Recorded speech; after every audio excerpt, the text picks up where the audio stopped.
Good morning, everybody, and welcome to day number 3 of the Boston Open. Wow, we've had a couple of really good days, and I'm so glad you guys are all joining us this morning. We know it's early, but I promise you the action is going to be worth it. My name is Stephen Wyatt, and I'm joined this morning for this match by Mr. Tony Holgate. Tony, after the last 2 days that we've seen, I can't even imagine what we're about to see as far as the drama, the excitement. But this first match, this is a ladies open match. It is race to 5 with a 40-minute match clock. And 2 really good players here. April Gonzales is from my area, the DFW area. And of course we saw Ashley Benoit in the shootout. What do you think about this match? I think it's a good opener. Yeah, absolutely. I mean, Ashley Benoit, the speed that this young lady plays at is quite phenomenal. And she brings her A game to the table. April Gonzales is going to have her work cut out, I'm sure.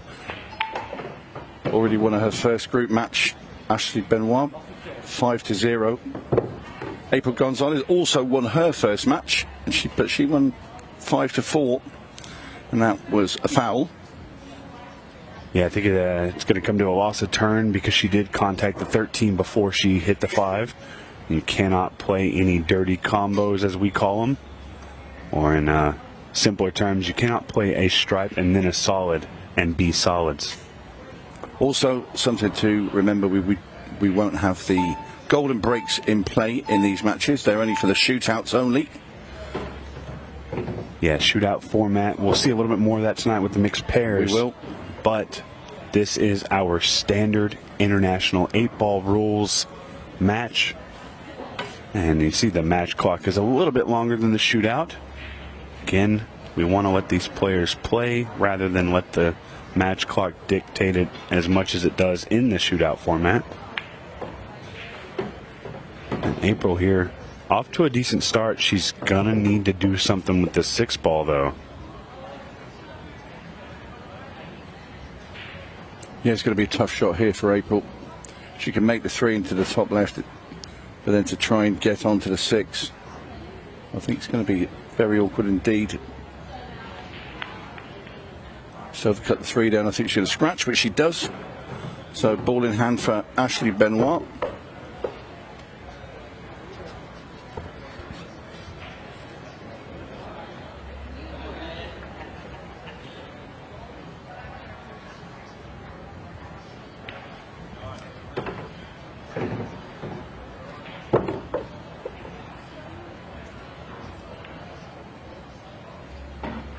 Like you said before, Ashley with a very quick pace. Won't see her run into time clock or shot clock issues very often.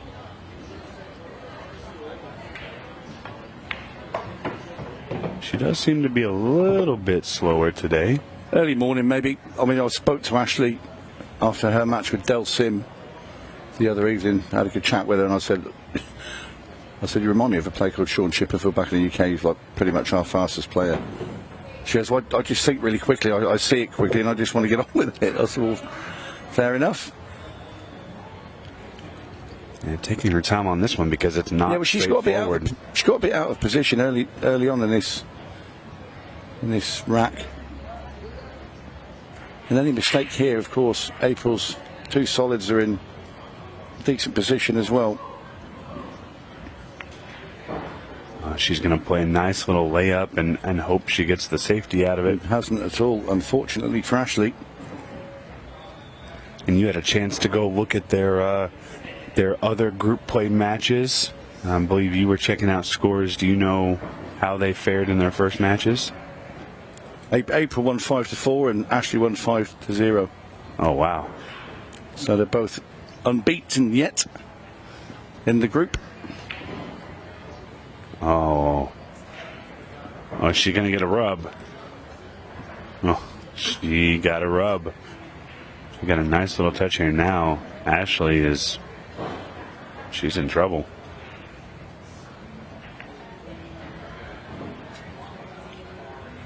Decent safety there from Ashley.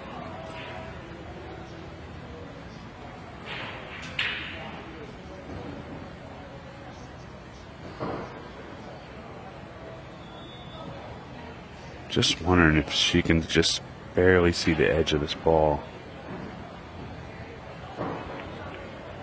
And she could.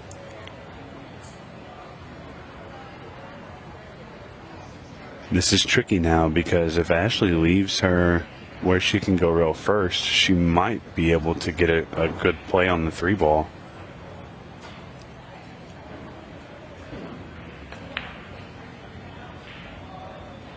Oh no. She wasn't trying to make that 9. She was trying to put the cue ball behind the 8. Now this is really tricky. I think she wants to shoot this 14 down there and try and bring the cue ball all the way back. It's too much of a tough call. Trying again to get behind the 8, but this could be scratch. It's a scratch. And just got in trouble there trying to play the safety twice, and neither one of them worked out for her. This is only rack 1 though, so lots of pull left. And April still got to make a few good shots.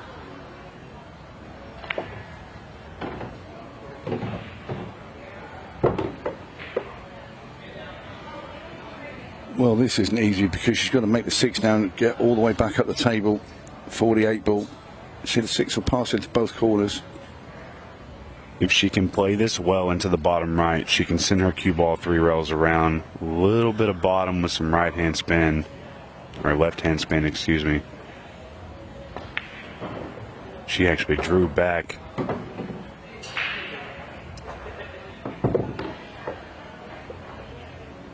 This is tough.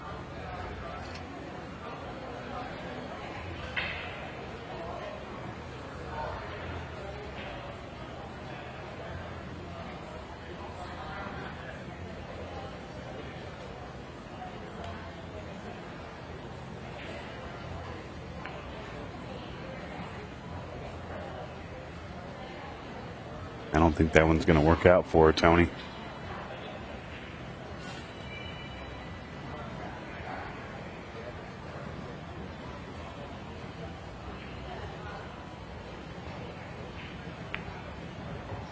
Nice shot there from Ashley. Could play that with a bit of knowledge that she's always leaving the cue ball a long way away from the 8 ball. So this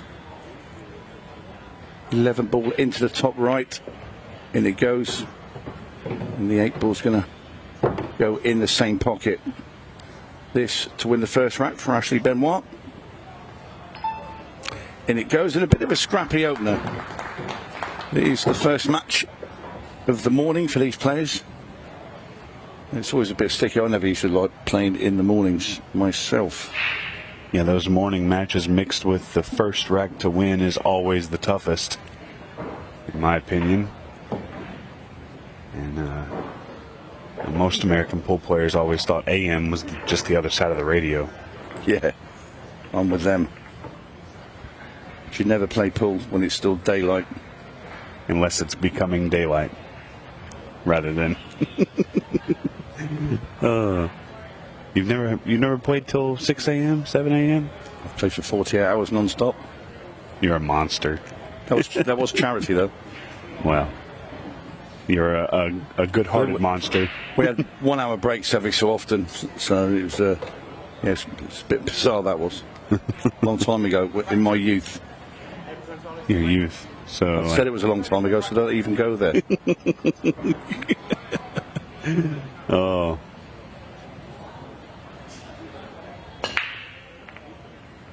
Nice break there by April. Makes a couple of balls. This looks more of an open rack than we had in the first one. So April's going to have a good choice here. Solids or stripes, both available. Just a quick glance there. I think I myself would probably, if the 9 passes a 7, but then just simply because where the 8 is, I'd take solids. Would you? Yep. Play the 1 ball first, get up there and try and get rid of the 6, and then everything else is at the bottom of the table. If you get rid of all the solids, the 8 ball's going to be easy. But if you go for the stripes where the 8 ball is, unless you've moved a couple of the solids out of the way, that 8 ball only goes in the right hand side pocket and maybe up in the top. So Yeah, the 9-ball being there was always the question for me on which way to go, but I think I like your way. I think it does promote a little bit more open path. Yeah, she's in good shape here. She can play the 6 now into the side pocket. Now you see what she's looking at for the next shot. So she'll probably play this quite slowly if she's trying to hold on to the 4, play that into the bottom right next, providing she makes a 6, which she does, and that's perfect. Now she has the 4-ball bottom right.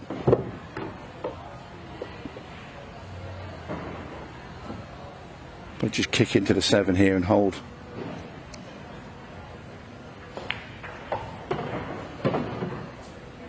Where she's left herself, I mean, she could probably get through to the 2, but the 1 ball is the play. So she looks to be pretty straight on it, and she can fire that into the top right-hand corner. In fact, she's spotted a better way. Roll this in now and get the cue ball in between the 12 ball and the 8 ball, and she can play the 2 then slowly down the table and get onto the 7. She's played this very well. Yeah, she hit the gap perfect.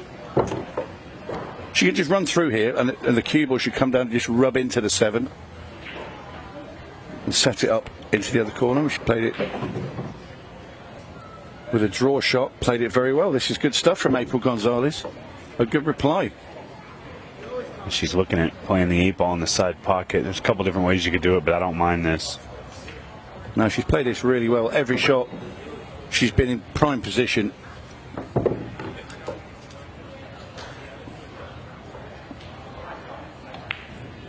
And would you believe it? I mean, that was such a well thought out finish. She's gone around with every ball, perfect position, every shot she's gone exactly the right way, and she probably cannot believe that she's missed an 8 because everything else was absolutely bang on. Just the pace, I don't know why she hit it so hard. Just a little firmer than it needed to be. It's a shame that for April, because that was a really good play all the way through that rack, and that would have been a break and run as well. But Ashley Benoit, in her usual style, sprinting around the table to dispatch these stripes.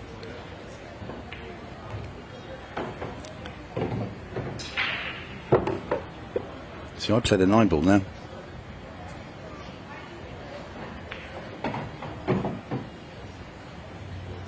No matter though for Ashley.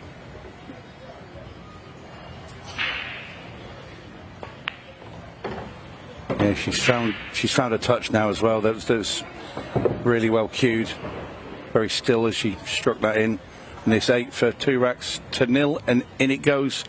And Ashley Benoit, 2 to the good. But that's really good. Got to hurt April because she played that rack so well, right up until the last ball.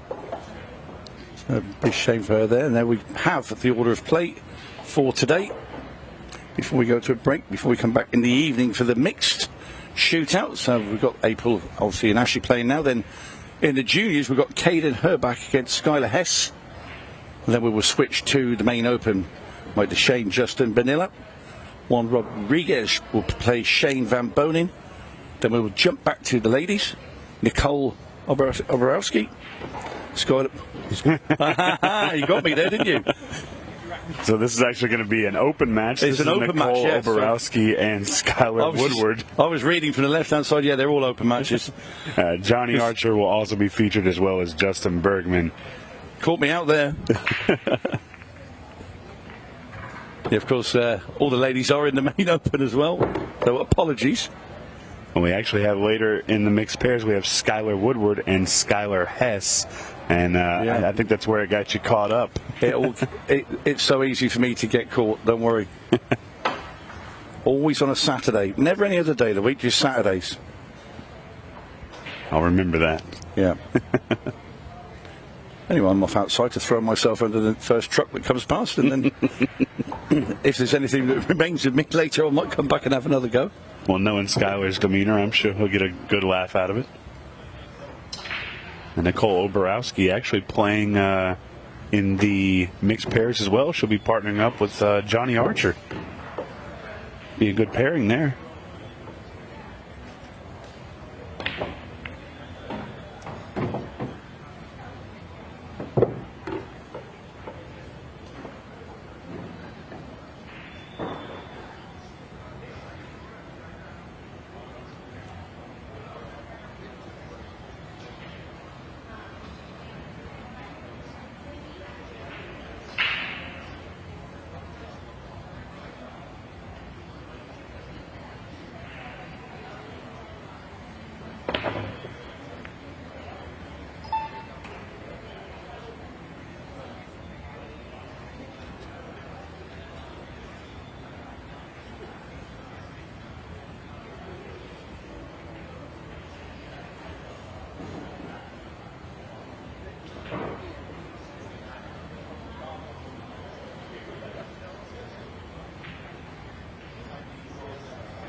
on a really good attempt there. Just didn't quite get the pace right.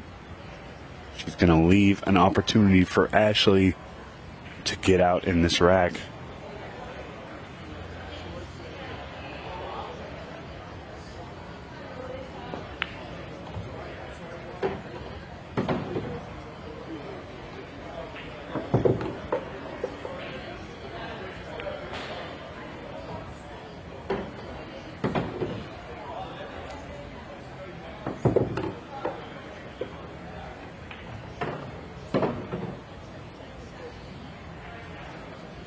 Decent angle here for Ashley, providing that 13 ball squeezes past the 3. And it does. I really made quick work of this by the feld safety from April. April is from the Dallas-Fort Worth area, and I've seen her play multiple times. She's a very resilient player. I promise you, she will not be down and out just yet. At least in her mind, she's got a lot of heart. This is only the second group game, so April's played 1 and 1-1. Yeah. Obviously 3 down here against Ashley, so she will have to get her A game back. If she does go on and lose this match, she'll need to come back stronger in her next group game. Ashley, though, seems to have found a rhythm now. Also, as Ashley's played on this table out here, we'll see in the shootout, so she did have a slight advantage over April. But what I've seen of April, and like I say, the second rack, she played it so well every shot, and then just, I don't know why she wanted to hit the 8 so firm into the side pocket, because if she'd have rolled it, it was her rack. She's got a good break as well. Always makes the ball in that top right hand corner, does April. Yeah. Got the privilege of playing with her dad, who wasn't able to be here this weekend. DJ is from my area, known him for a long time, good player himself. And April's been playing for quite a long time. Had a good teacher. Very young. What's that? She had a good teacher then. No, she's actually trained with Jeremy Jones and a few other good players. So, yeah, she's on the right track for sure.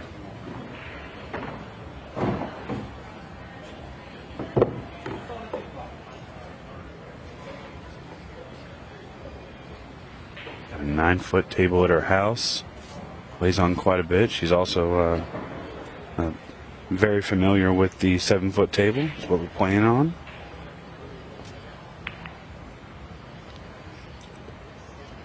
And tough miss there.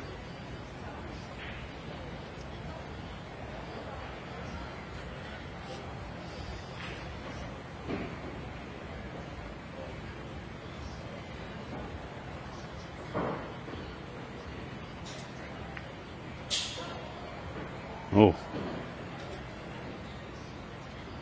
A little nervy here in the beginning of this rack. No, I think it's just a case of she doesn't like to roll the ball very softly, Ashley. Every shot she plays, she likes to play it firm. When she's forced to roll that one, it's just not her natural shot.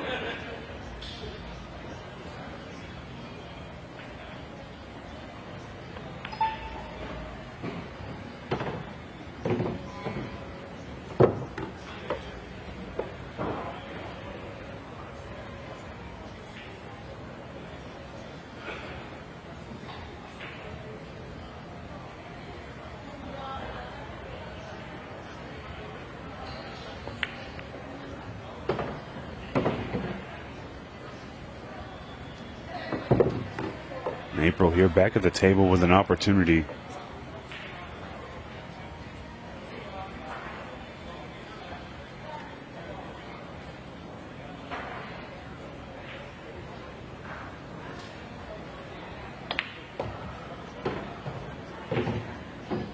Just really trying to force the cue ball down the table for the 6, and it's not going to be great. And there you see April has glued herself to the 13 ball. Yeah, it looked good for a moment, but it just didn't pull off that side And this rail. is what I was saying earlier, with Ashley just having that slight advantage of being able to play on this match table, obviously in the shootout, because it does play a heck of a lot differently to the outside tables. And That's one thing. It slides off the rail a bit more, so it's caught April out there just to try and play that kick shot into the 6. It's come wider than it would have done if it was out in the other arena. So ball in hand for Ashley.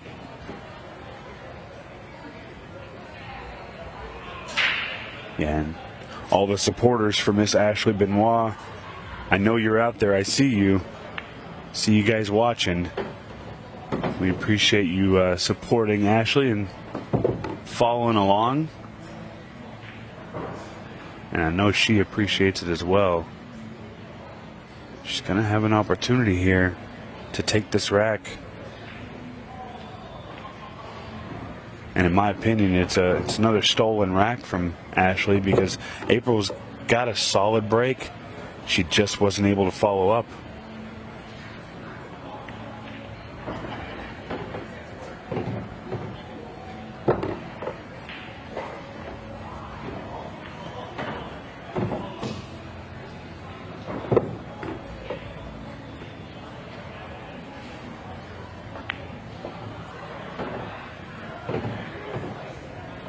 Just overrun that a bit, Ashley. I think she can just see enough of this 10 ball.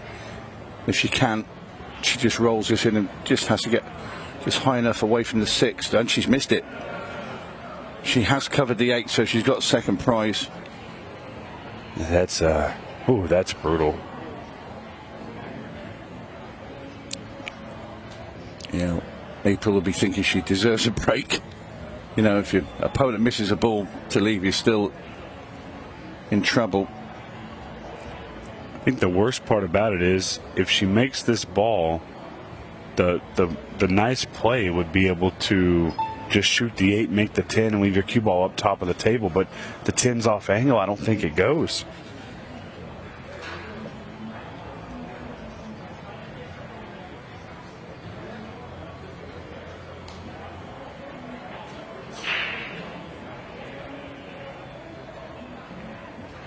We're going to get into a little bit of a tactical battle here. Well, that's a very good shot there from Ashley, forcing April now to go up to the top of the table and down.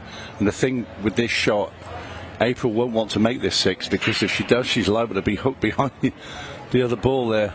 At the same time, though, she does need to hit it with enough pace to hit the ball and catch the rail, because an intentional foul, meaning maybe not playing the ball to make it, will result in a loss of rack. Luckily, she hit that one very well and was able to keep it out of the pocket. I think for me, I would never touch that 10 ball where it is. You've got to play the other ball, Ashley, in my opinion, because whatever happens, mind you could play the loss of turn. Yes, that's a great shot. Now she's forcing April to come into the 8 ball now.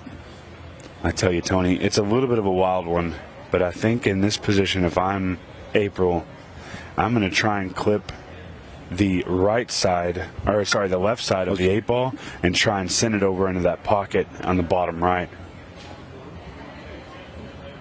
She's opted not to do that, and this is this is interesting. No, I mean, you've got a shot to nothing, really. You can play the cut and play to pot the 11 because the 10 is stuck out, but I don't think I'd even bother. I think I'd still make April play into that 8 ball. Oh, that's a good shot. Yeah, she can definitely see the ball, just needs to be careful with her cue ball. These shots can be funny sometimes. There we go. And Ashley Benoit getting the better of the safety battle. At least in this rack, it's 4-0 in a race to 5. 18 minutes and 33 seconds left on the match clock. Plenty of time for a comeback from April Gonzales.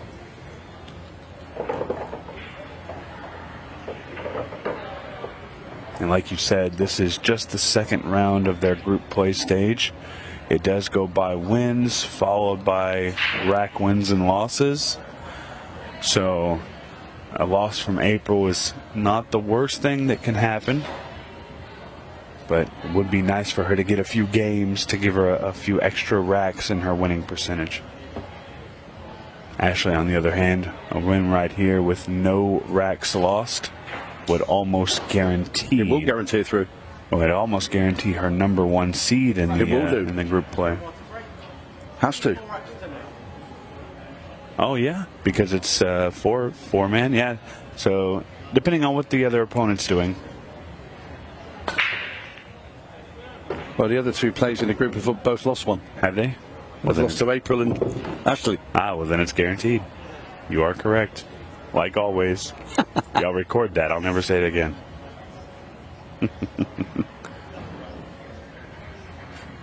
No, this will guarantee Ashley's qualification to win the group. I said, well, in fairness, no, it will win the group.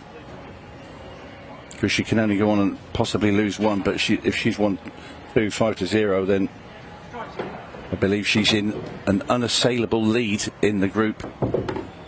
And you'd expect it because she is such a good player, Ashley. Yeah, ranked very highly for the WPBA. Yeah, great player. Yeah, and a really nice girl as well. Fun, bubbly character. But she's very concentrated when she's at the table, which is why she's so good. Just the Bonilla to the TV tournament recipes. Just the Bonilla to the tournament recipes. It's just not going to grab enough there. Wanted a bit more. You can see all the spins she put on the cue, but she's trying to come past the 3 and the 7. That's something that a lot of people have struggled with, is that inside English coming off the rail. Did she make that ball? It's a bit of a fluke, but yes, she did make it. What's she going to do with the 15? Well, she can cut this ball.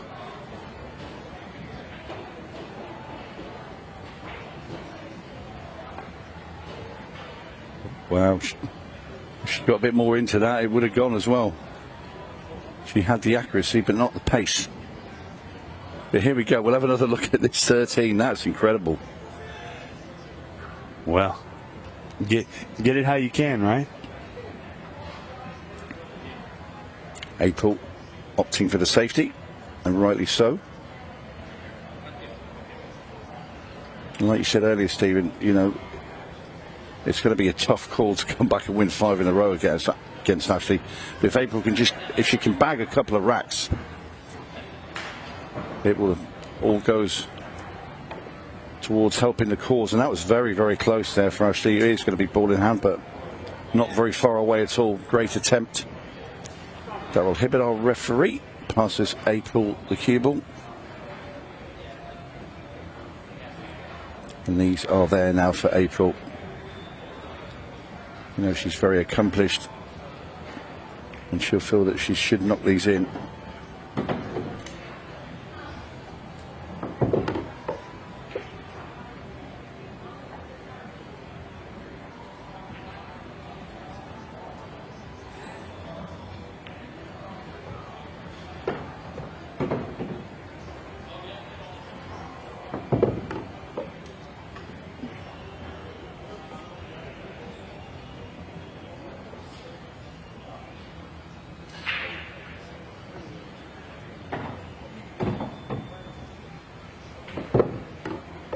Looking at the 6 ball, I really like the 6 ball to play for the 8 ball.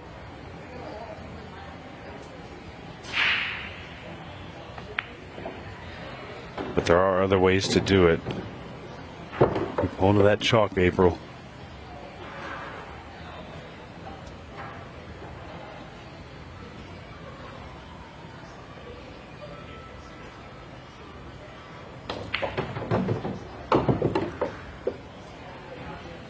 Didn't quite get the angle she wanted, so she's going to take the 6 ball now.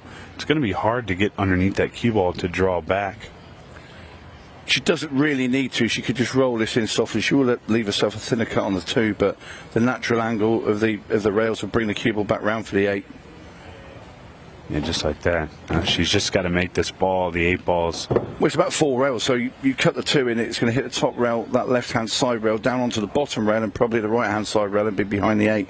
So use the full amount of table. Cue ball will be safe. It won't go and scratch. In fact, she's played it quite slowly, a little bit wider actually than I expected, because if she'd have hit that hard, she might have actually scratched. But yeah, Because of the swerve off the rail. I was just a little worried about going that far, but she's hit that well, and she is on the board.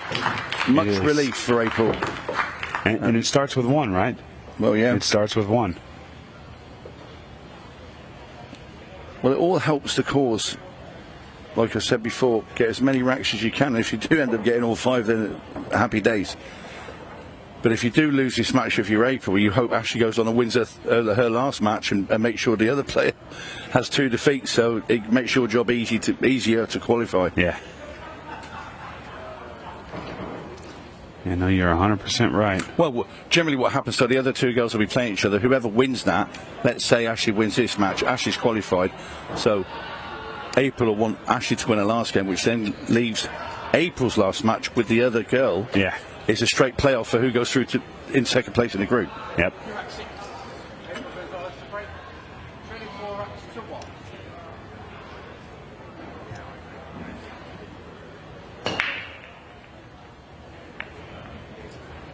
Oh, I thought she was going to go drive for a second, but she did not. And I think either one of these suits would not be too bad. I'm kind of leaning towards the stripes simply because of the 4-ball.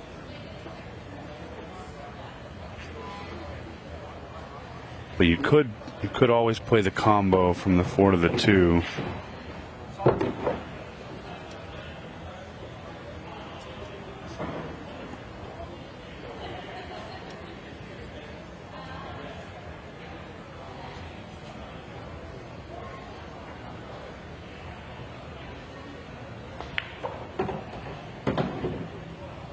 She's played that well to come around. Maybe a little far. Can she just tap this 1 ball in? Or the 7?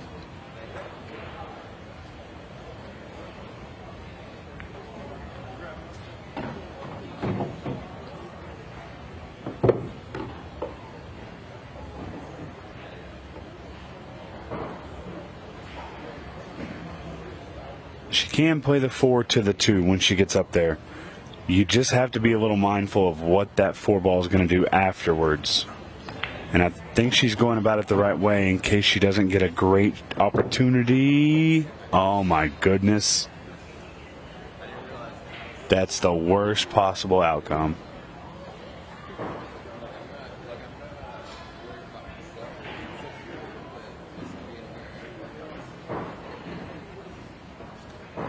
You're playing to kick this ball into the side pocket, but the swerve is not going to help her off these freshly clothed rails.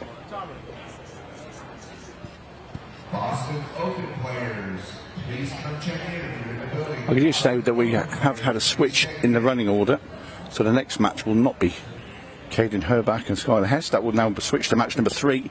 It will be the Dechaine Bonilla match will be up next in the main open. Well, it's definitely good. Mike Dechaine. I guess it's because probably Kaden Herbach's probably playing an open match as well, and he can't be in 2 places at the same time. So I think just by switching the running order, it does keep a nice steady flow of matches in this main arena. Yeah. Yeah, we definitely don't like long breaks. We know you guys don't like it either, so we try and keep the action rolling as much as possible. That's the thing when you're one of the junior players or one of the ladies, you are going to be playing in multiple events as well. We saw it in the Iowa Open. Savannah Easton played it. She got to she won a couple of them, and then she was in the ladies' final. She won the junior. She won the mixed pairs. I think she got all the way to the quarter final of the Open, did she? Yeah, it's the last. She made last 16 against Tom Cousins. Yeah, and that was just an incredible feat because Cousins went on and won the Open. I think on the last day on the Sunday, because we did have to have a break in play because, obviously, of Savannah's success. She played 13 straight matches, one after the other, which is just absolutely insane. But here we go, though. This 8 for Ashley Benoit to win the match. And there it is. Ashley Benoit is going to move on 5-1 in this women's open match. And guys, Don't go anywhere. We've got another matchup for you right after this. It is Mike Dechaine and Mr. Bonilla, and it's going to be an open round match. We'll see you guys in just a second.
My brake tip is completely different from everything that is on the market. Combines the qualities of like a plain tip with a super powerful tip. It's like a tip on the steroids. You can open with less power and still have spin and split the pack perfectly, but you can go for the power braking and you still have control.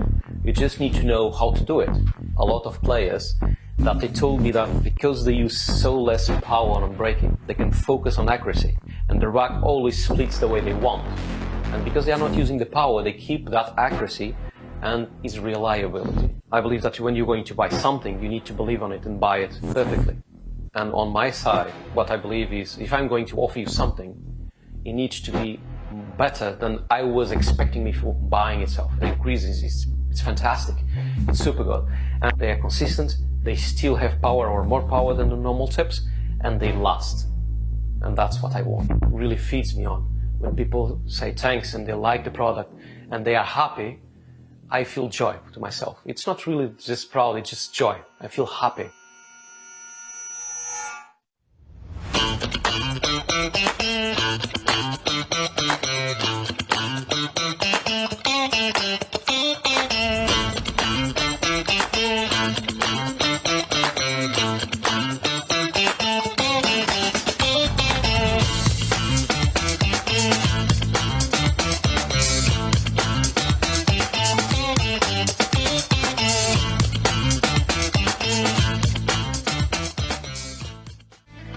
Over 175 years of billiards history, tradition, and expert craftsmanship, Brunswick is a name synonymous with our game, which makes it the perfect partner for Ultimate Pool USA's vision, a fun, fast, and exciting pool for the players all across the United States.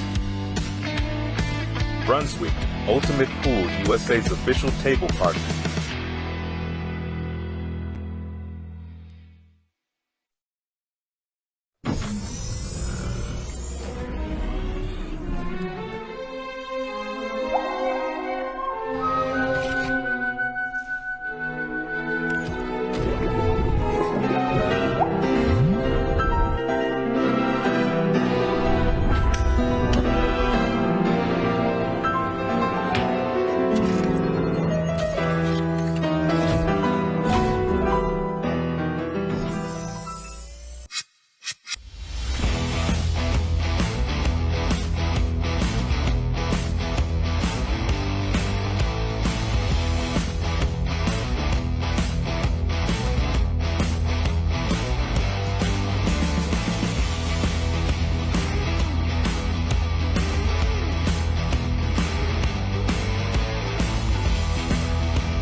And welcome back to Boston. The Boston Open.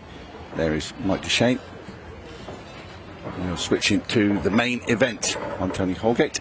And joining me in the commentary box again, Eric Charlton. How are you, sir, this fine morning? I'm doing great. Good morning, Tony. Good morning, pool world. Good afternoon if you're watching from overseas. Yeah, this is going to be a good matchup. We haven't seen Dechaine since yesterday. He was in the shootout, as were you, Eric.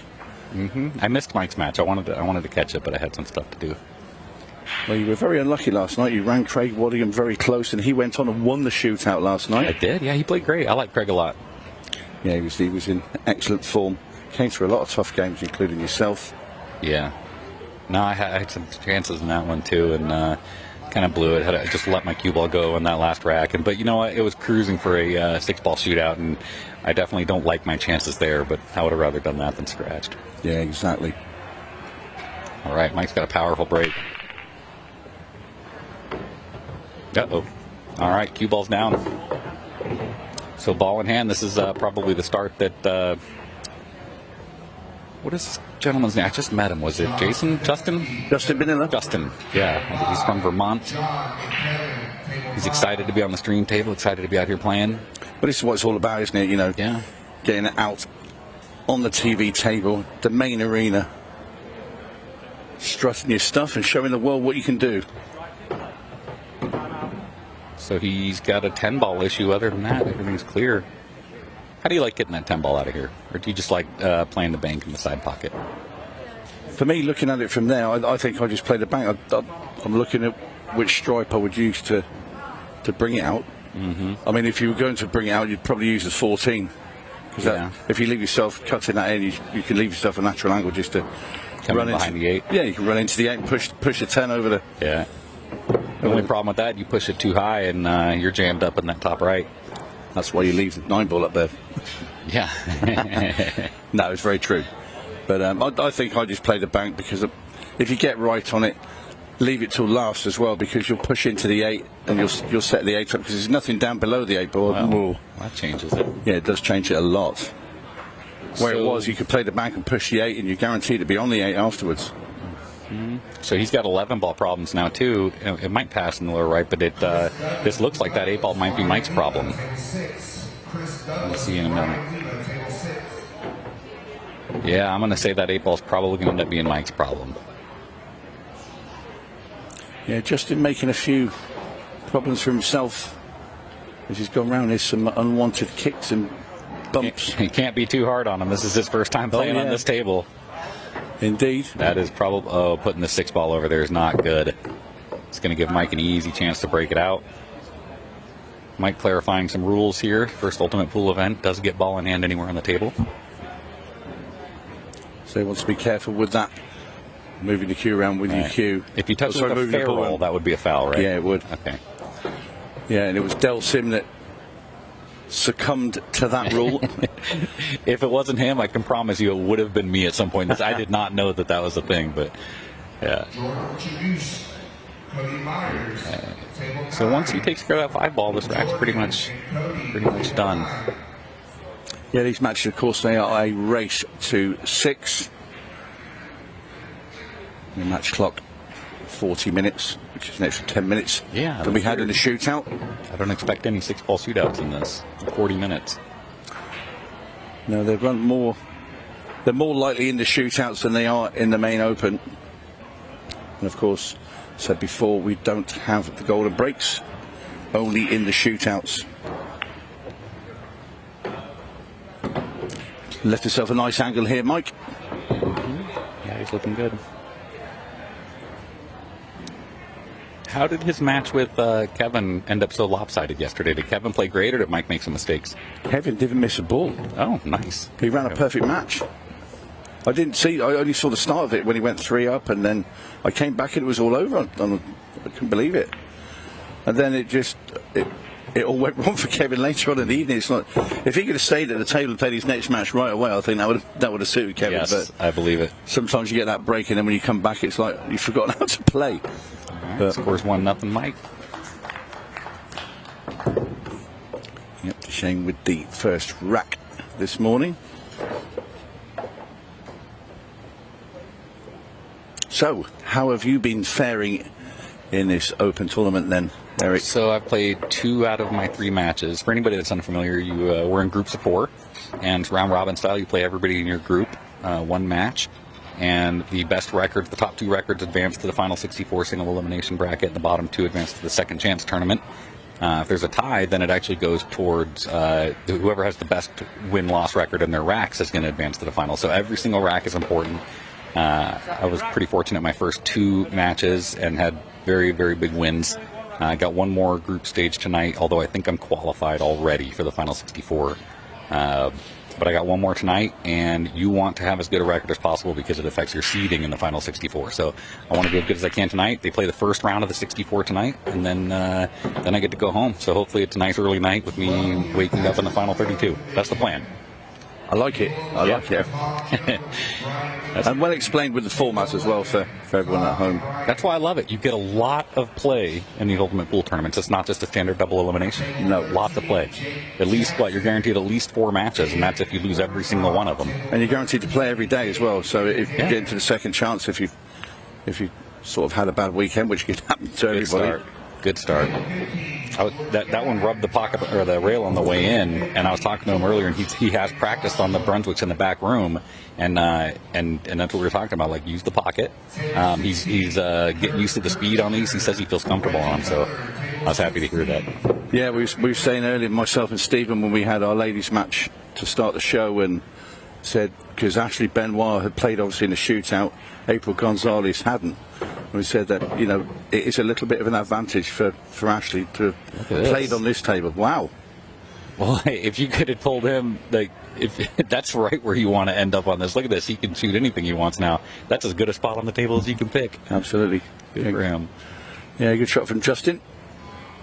So I'm thinking maybe 5, 1, 6, 7, 8, or maybe, because the 6 leads right to the 7 in the side pocket, just drop it in, or 5, 6, 1, 7, 8. Got a lot of options here. Yeah, you could play the 7 last if you wanted to, just roll it into the side pocket. Yep, that's what I like. Yeah. I like playing the 1 now, and if you land in the gap, you can choose either the 6 or the 7. It's then up to you, and it does give you an easy shot on the 6 to get onto the 7. Yeah, I like just dropping that in. That's beautiful. You don't want the angle though. Oop. You're okay. These are big enough pockets. He can stop it right there. Honestly, I think he can stop it and just roll it in. Just a stop shot right into the point. Oh, it looks like he's going forward.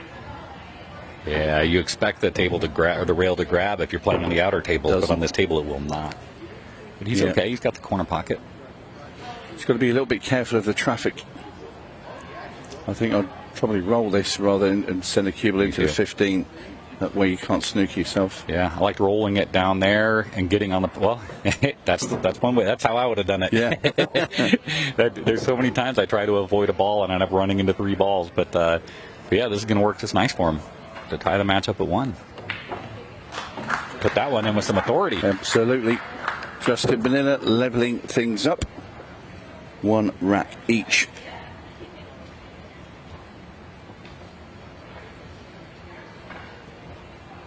Well, if you had any early nerves, that will settle them when you get your first rack on your side of the scoreboard. If they switch from a 6-ball shootout on a tie to a wrestling match, I'm going to go ahead and take Justin in this one. I was like, you could tell Justin hits the gym. Yeah, Justin is a big dude. Yeah, don't upset Justin. Nice guy too. We chatted for a couple of minutes. All right. See if he can have a better break than last time. He lost the cue ball in the last one. I've seen him when he unloads on the break out here, and he hits them as hard as anybody. Opting for more control. Great break. Jeez. Is it just me, Tony, or does it seem like the cue ball ends up in that spot or along that top rail? A lot. 8 out of 10. No, you're right. We've seen so many scratches up in that top left-hand corner. Guilty. And that's a beautiful start. Yeah, nice shot there from Mike.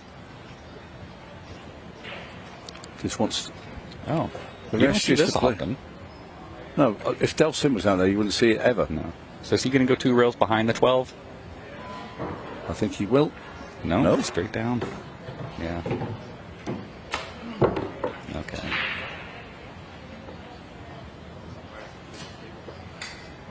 Clay Thompson, Kevin Wigan, table 3. Clay Thompson and Kevin Wigan, table 3.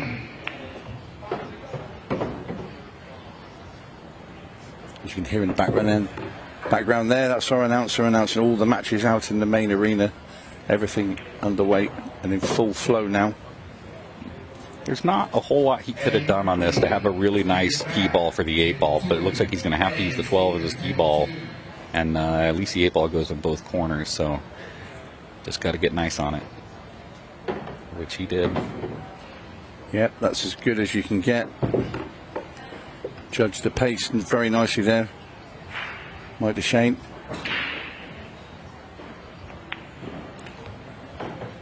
Okay, looks like we got a break and run.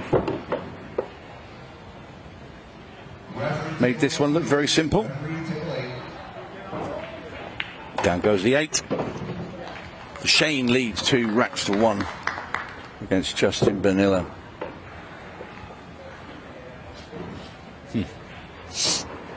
So you're already qualified now.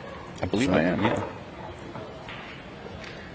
As I'm aware of it, I think Mike Dechaine just needs to win this one, and then he will be through as well.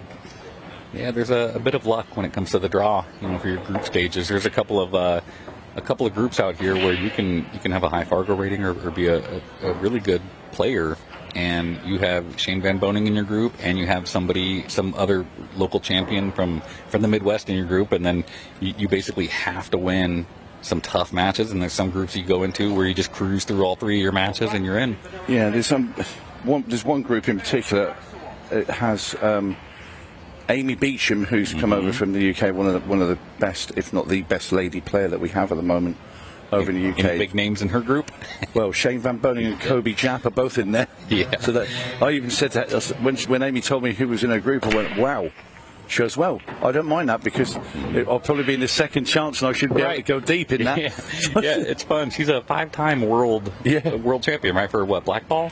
Is that what it was? It's that, UK 8-ball. Yeah, 5-time world champion, and she's an underdog to advance into the main bracket. Yeah, I mean she's got 2. Obviously Shane Van Boening, the Shane Van Boening, and Kobe Japp. He was also in the shootout and great player from Montana. Yeah, she told me she was happy with that draw because that's who she wants to play. She did, absolutely. She said, "Well, that's the whole point of coming out here. I want to play the best." Nice start.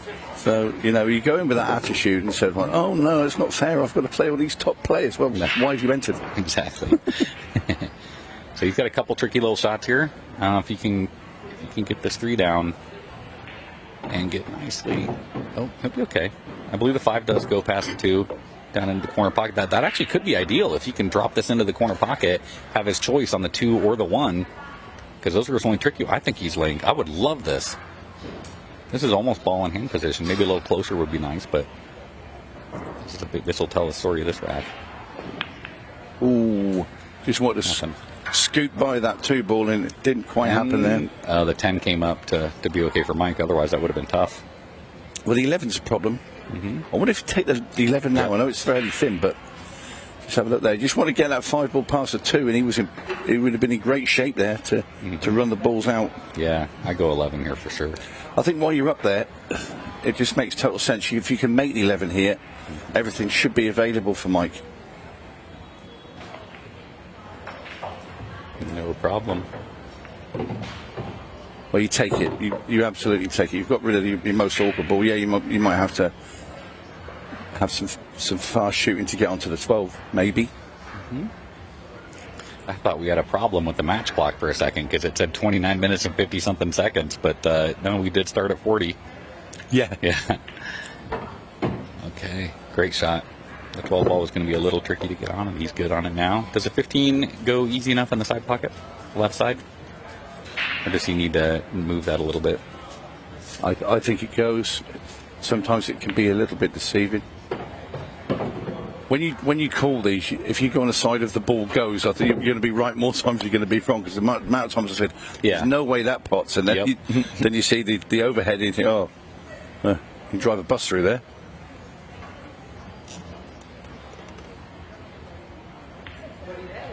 Yeah, all day.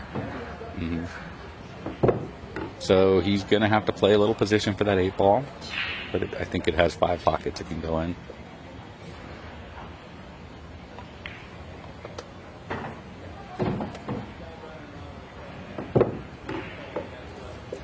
How are you getting on this 8 ball here, Tony? I think I punch it off the left-hand side rail, come past the 5 and play the 8 in the top left. He's gone a bit more narrow. This is as good. He went under the 5. That was probably smart. I'll tell you what, that's probably a safer play, because of the slide of the table, you could actually go towards the 8 and end up with a really bad shot. So he's played up. He took every other ball out of the question. Yeah. Okay. Heart to the pocket. 3 racks to 1 now. Mike Dechaine runs. He forgets his chalk. Runs into Richard Rose, the referee. They share a smile and a giggle. These referees are great. Yeah, they're very good. They are top notch. Richard Rose and Darryl Hibbard are two main referees here. Yeah, somebody was asking me about that the other day, about playing in the shootout, and they said, what's it feel like having that referee always with you? And honestly, I have to turn around and find them when I want my extension. They're never in your shot. Never even see them there. You don't know that, and that's one of the skills of being a top referee, is to not be noticed. Yeah. Only when you need to be noticed. Very good at what they do. Yeah, and he also said, one must ref and one that has the time off. No, the other one is now doing the clocks. So they're both working non-stop. They're very good at sharing a laugh with you too during a match. If you want to crack a smile at them. Yeah. Myself and Stephen went for breakfast. We do go for breakfast, the 4 of us, every morning. We have done since we've been coming over to the US. So we kind of got our own little breakfast club. Myself, Stephen, and the 2 referees. Tried the Omelette Factory. It's about 2 miles down the road. Really, we went to a place called Strawberry Fair. It was called this morning. It's lovely, real quaint. Looks like a very old house, but it's beautiful place, and the food was really good. Very friendly staff there as well. So big shout out to them. Thank you very much. Okay. Let's see here. So he's probably going to address the 2 balls down there that are tied up right now, the 10 and the 5 and the 15. He's going to bump them out right now, and he's good.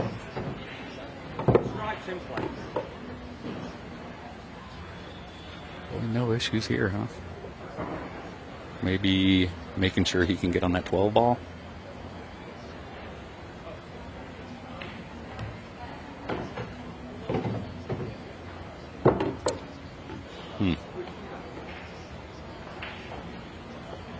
I'm not sure the 12 passes the 3 in the side. No, I'm just looking at the same thing, Eric. Yeah. I think he's got to come back. I think you wanted an angle to go around the 5 ball on that shot, but didn't quite get there. I think you're absolutely right. And looking at that overhead, that's the correct call, Eric, as always. What I do. Yeah, well, he's not happy. He's not unhappy with it. He's had to come down and shoot the 14. Great shot. Now he has his angle. Great speed control. He's still got to respect this shot. Yeah, because if you're going to play this with a load of left-hand spin and come past the 5 ball, because of the slide, you could go really wide here, and it can cause a problem. And you know that yourself because you've been out on that table, Eric. Time, yeah. That's brilliant. Lovely. Very, very nicely done by Mike. You just run this in, cube off the side rail and come back and have the 8 in the side pocket? I'd like to see the overhead, because I think he's just going to... Looks like he is. He's going forward. Yeah, I think off the rail? Yeah, and then 8 in the side. All right, good. Yeah, I thought he was a little straighter than that. He's got the side or the corner. He'll take it in the corner now. Yeah. And on these pockets with Mike Dechaine, you can put this one on the record. He's got it.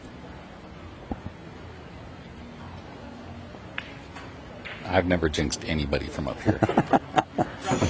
Well, in goes the 8 ball, and Mike Dechaine now has cleared daylight between himself and Justin. Bonilla leads now 4 racks to 1.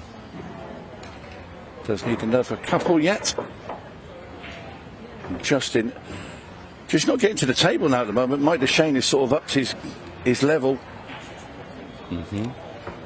Justin just wants a couple of chances. It was a couple of racks ago when he missed that 5 ball and just clipped the 2 when he was in a half decent position. And it's hard when you're playing a top player and you just you're itching to get out there and try and do something about the scoreline, but you just can't get out your seat. Yeah, especially when you're a little uncomfortable with the conditions and you're new, and you know that you always have the nerves. I don't care what people say. When you know that there's all the people watching from home and around the world watching this, and you're on a foreign table for you, and it's nerve wracking. It is. And so when you have to sit there and watch Mike, and you make one mistake, and then you got to watch 2 more racks. You know, every shot has more and more pressure on it, and next time he stands up, it's 4-1, and it's tough. It's tough to fade. Yeah, it's easy when I've heard people say, "Oh, just go out there and just imagine you're in your own." Wow, huge break. Ooh, oh, that doesn't count. No, no golden breaks. Okay, only shootouts. I got excited for a second. Yeah, I hear people say, "Oh, yeah, you don't worry about it. You just go out and play in an arena. You know, just imagine you're back in your local bar playing." Yeah, okay. Mm-hmm. Yeah, it doesn't work like that. You cannot flick a switch, or very few can.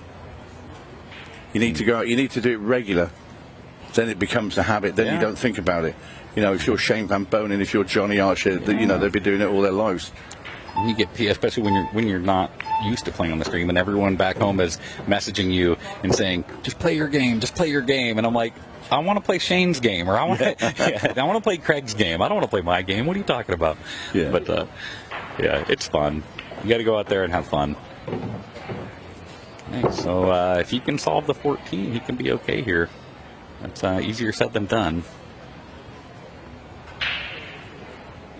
Especially now that he's under a shot clock, because out on the outer tables it's just an unofficial shot clock. So if you have a little bit of a tester, you can take your time on it. Yeah. But out here you do not have that luxury, and people tend to rush. They see the 30-second shot clock and they hurry. It's because they don't want to hear those beeps. The dreaded beeps is like it sends them into panic mode. Yeah, and then they pull the trigger with 20 seconds left. Yeah. You know, so it's just something they got to get used to, and you do get used to it.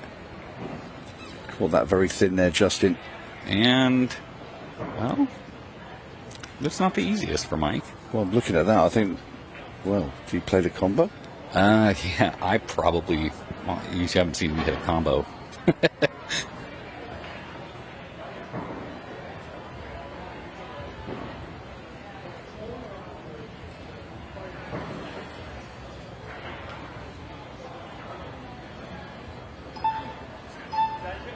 Yeah, he doesn't know what to do. So, just playing safe. Oh. Well, I think he was trying to get the 4 in front of the 8 ball. Maybe. I can tell you, if he would have put that cue ball on the side rail right there, he would have been hooked on everything for Justin, so maybe he was trying to. But now he's, looks like he's got a...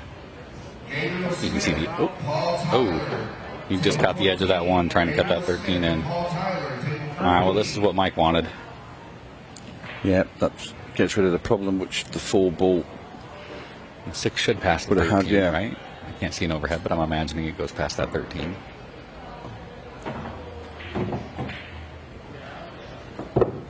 It's tight, but I think if you just shoot it just near jaw, it will go in.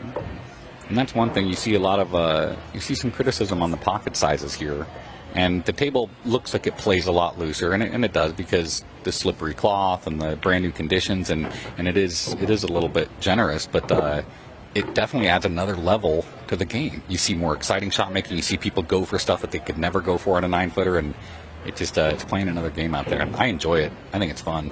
You get to see a lot more aggression. Well, you want to watch something that's fast and exciting. And Mike Dechaine agrees with you, Eric. He agrees if 6 passes to 13. He's going to bank it in off the bottom rail.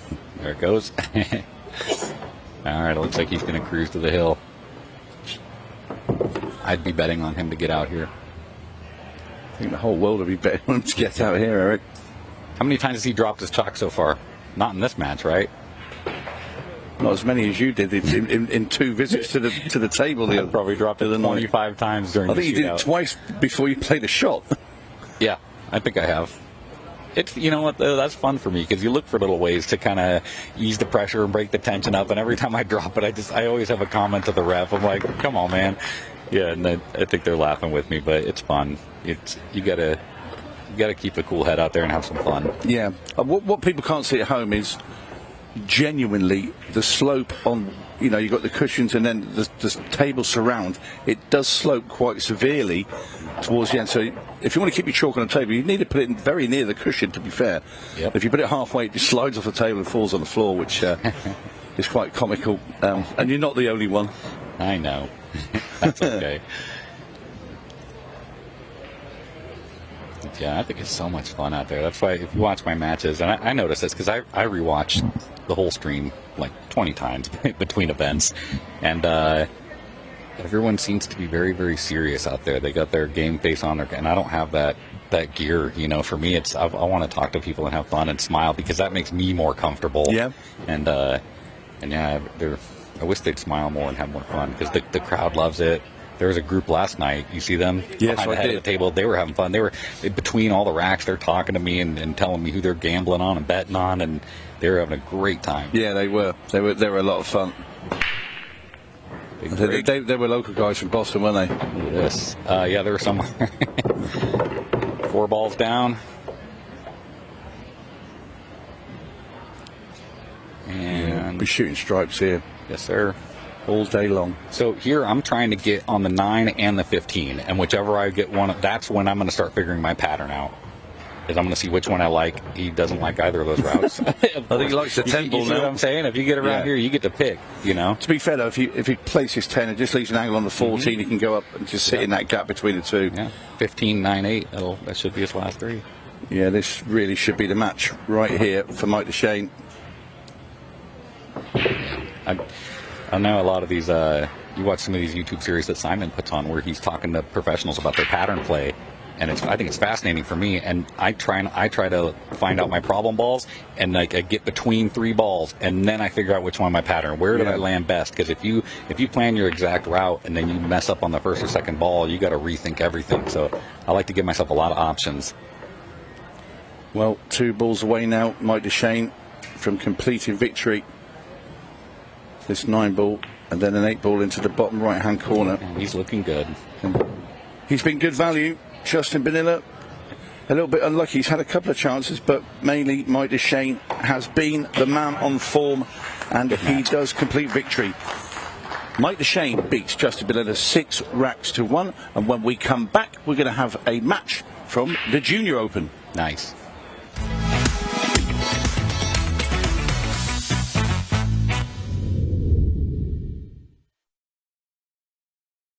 Hi, I'm Scott Ryan, Ultimate Pool USA CEO, and I'm here to tell you that Ultimate Pool USA is capturing the hearts and minds of so many pool players across the United States. To the players, league operators and supporters, you are the reason we do this. We thank you. As we approach the end of our first season, I'm delighted to announce that our monster prize pool, including that groundbreaking $100,000 first prize, is ready to pay out at our nationals. You heard us right. No gimmicks, no gifts to the value of, just $100,000 in cash for the best team playing Ultimate Pool USA at our nationals. For the players, I'm going to hand you over to Ultimate Pool USA President Jordan Chavouche, who's going to reveal where our nationals is being held this year. Hi everyone, we're delighted to announce that the 2025 Ultimate Pool League National is going to be held right here in Cherokee, North Carolina at the stunning Harrah's Resort and Casino from Monday 10th through to Saturday the 15th of November. And guys, we've got you covered. Don't worry about too little playing space. We've got over 40,000 square feet. Don't worry about staying up too late. Our tournament team have got you at the heart of everything they do. Plus, when you're not playing, you can use the incredible facilities this resort has to offer, such as the spa, the bowling alley, and the many amazing restaurants. The whole team are really excited to welcome you here, so I look forward to seeing you in November, and good luck. This will be the biggest party in pool. Teams and players fighting it out to be the best of Ultimate Pool USA. But that's not all. We will have many special attractions, including our shootout, an open event, and many surprise guests from pools past and present. Get ready for all of the high-octane, fast-paced action you've come to expect from Ultimate Pool USA. For the players, league operators and supporters, this November, Ultimate Pool USA changes the game. We'll see you in Cherokee.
My brake tip is completely different from everything that is on the market. Combines the qualities of like a plain tip with a super powerful tip. It's like a tip on the steroids. You can open with less power and still have spin and split the pack perfectly, but you can go for the power braking and you still have control. You just need to know how to do it. A lot of players that they told me that because they use so less power on braking, they can focus on accuracy and the rack always splits the way they want. And because they are not using the power, they keep that accuracy and its reliability. I believe that when you're going to buy something, you need to believe on it and buy it perfectly. And on my side, what I believe is, if I'm going to offer you something, it needs to be better than I was expecting before buying itself. The increases it's fantastic.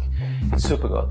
And they are consistent, they still have power or more power than the normal tips, and they last. And that's what I want. It really feeds me on.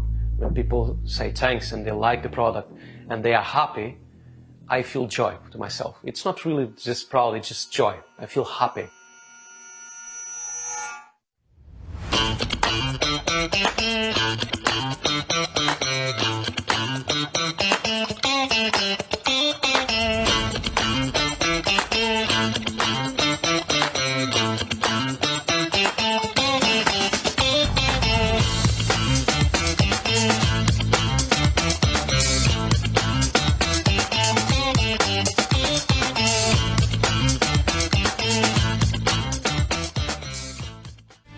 With over 175 years of billiards history, tradition, and expert craftsmanship, Brunswick is a name synonymous with our game, which makes it the perfect partner for Ultimate Pool USA's vision, a fun, fast, and exciting pool for the players all across the United States.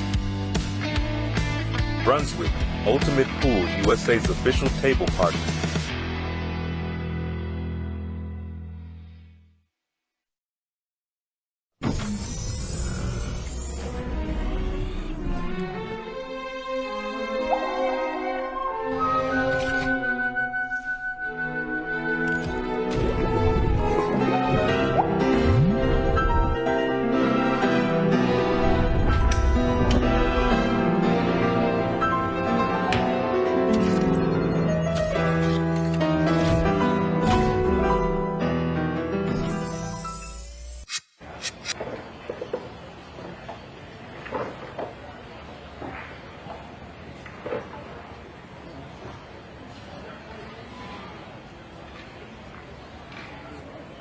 And welcome back to another match in this morning session on this beautiful Saturday at Courtside Bar and Grill. This is the Boston Open, and this particular is the Boston Junior Open. Ooh. My name is Stephen Wyatt, and I have a very special guest with me. It is Miss Ashley Benoit. How you doing? I'm good. How are you doing? I'm wonderful. This is an exciting match. Isn't it? Congratulations on your match out there. Thank you, thank you. You played very well. A couple bad leaves, but overall, yeah, I would say so. Just some first match jitters of the day. I'm not a morning person, so. Well, I'm wow, look at that 8-ball go. If only it counted. Yeah, if only it counted. And she's got to be a little annoyed about that. It will count later today for her in the mixed pairs. Oh, okay, so it does count in the mixed pairs. Yeah. That's good to know. So mixed pairs is shootout format, so same rules as the standard shootout. Yeah, your match with April, you know, if she's from my area-ish. Yeah, I was talking to her a little bit after the match. Texas. I've watched her play for a long time. There's a few rolls that if she doesn't get some bad rolls there, that's a totally different match for her. Oh, yeah. Yeah, she shot great. Just those unfortunate rolls, hooking herself behind my ball, like 3 times, I think she did it? Yeah, several times, and then that missed 8 for the break and run to tie it up 1-1, yeah. Very rough, and she played so well. But she has a victory in her group, and I know you now have 2, so it's all going to depend on what happens in her last match as to her qualification status. But on to the next. We are here. It is Kaden Herrbach and Skylar Hess. And I think you're probably somewhat familiar with Skylar. No. Oh, my goodness. Yes, I'm very familiar with Skylar. I think we're sponsored by one or two of the same people, and we go to very similar tournaments for the most part. Yeah, and that right there is just very unfortunate for Skylar. Kaden, after the 8 on the break, and then it gets respotted, and Kaden's going to get the early win. Probably not the way he wanted it, but it is how it goes sometimes. Yeah, pool is annoying sometimes. It's a funny thing, isn't it? It's a funny thing. Sometimes I feel like chucking my chalk across the room. Yeah. Luckily you have the wherewithal to not do that, or cues, or anything else. And this is in our junior division, which means it is just a race to 4 with a 40-minute match clock. So very, very quick races here for our junior open. We got some strong juniors in this country. Guys better watch out. Yeah, absolutely. And this is your first experience with Ultimate Pool USA. It is, yes. I am very happy with how it's going so far. I wasn't sure coming into it, I feel like everybody's a little weary on fast-paced bar box 8 ball. Anything can happen, but I'm a very fast-paced player in general, so I feel like this is more tuned to my game.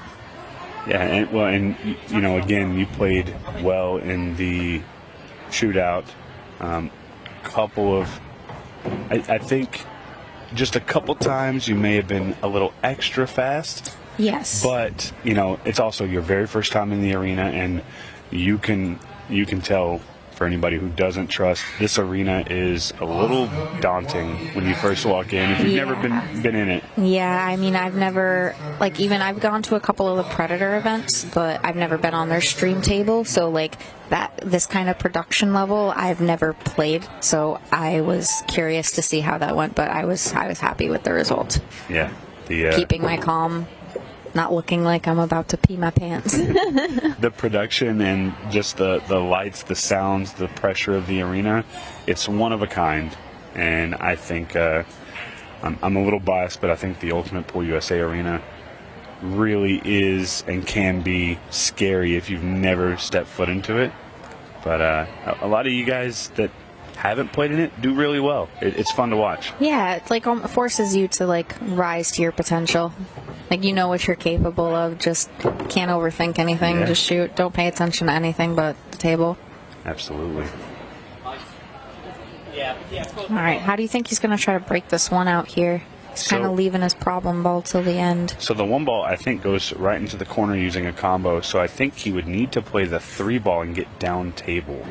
He's looking like he's trying to line the 4 up for the side to break it out. I don't even know if he sees that triple combo, but yeah, I like that. Yeah, you just have to, you have to hit it with enough pace to control the 4 ball afterwards, because that's the important part. Yeah, you kind of want it to come off the right side of the 9. Yeah, and see, that's what he was worried about there, is hitting the 11. So now, there's still a realm of possibilities here, because this table's slick, and if you can play it smooth with some draw, you can yank right into that 9-1. Yeah, he's got the angle for it. Yeah, the angle looks wide on this view, but I promise you he's got just enough to where he can pull back into it.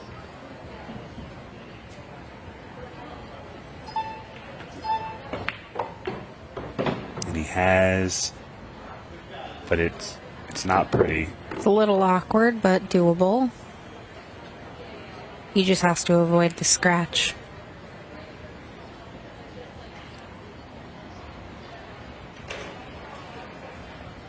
I'm just I'd be a little paranoid about the 10 ball, or I think it's a 12 ball on the rail. You cut this ball, you're going to clip the 12, and it might have adverse reaction on the cue ball.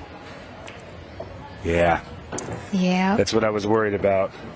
And it's so difficult to see when you don't have this view. When you're at the table, you just don't always see those things, or you're trying to manipulate out of them.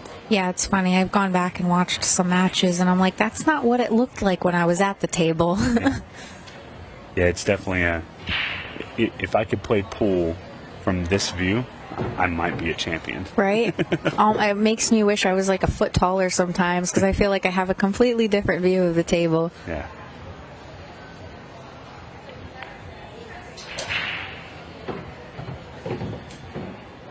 Skylar here able to start the run and hopefully make up for the just really, tough mistakes she made in the first one with the 8-ball. Hard to even want to call it a mistake, but in the end, that's what it was. Yeah, not being able to read that carom.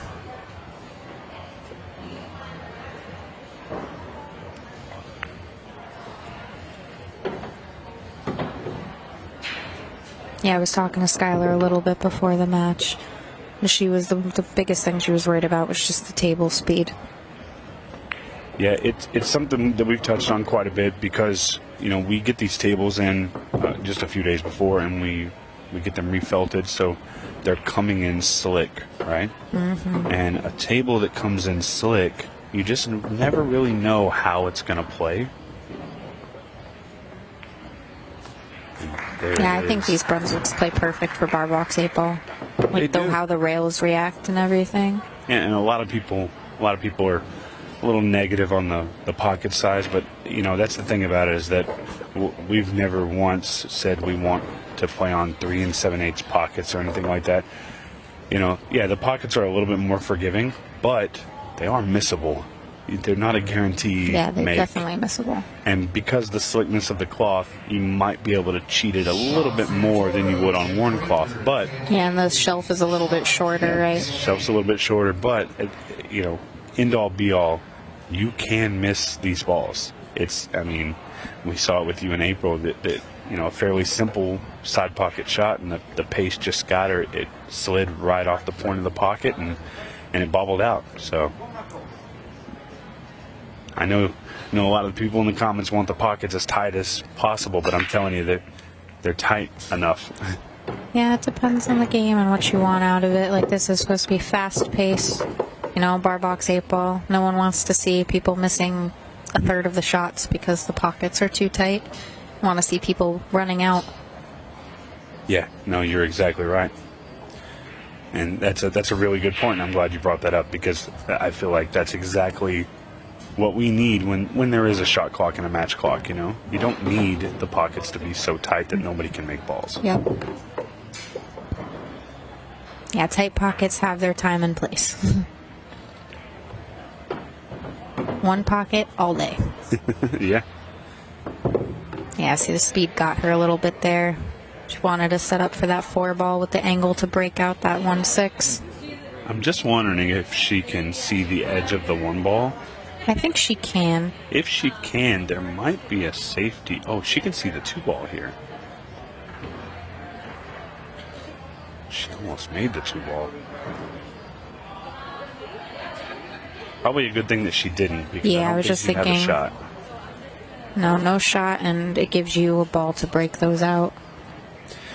And really, as rough as it looks, I think Kaden's in the toughest spot because really the only ball that he can shoot at here, unless he can see the 10, is the 9-ball. And if you're going to shoot the 9-ball, you have to move that 14 right now.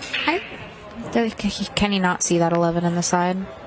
Yeah, see, I don't like playing the 9 because that's like your breakout ball for that 14. But, he can break it out now. It's just he's going to, if he doesn't get good on the 14, he's going to have a long shot across the table at something else. Yeah. Is he going to come out okay? I think he is. Yeah, he can see the 13 as well as the 14. That was a nice shot. Yes, it was.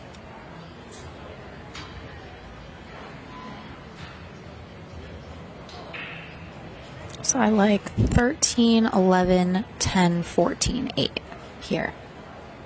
Unless you can see this 14 now, then yeah, take it now. And then you can kind of take the same general path. He may go 10, 13, 11. But I actually think he wanted to roll up for the 11 like you had talked about.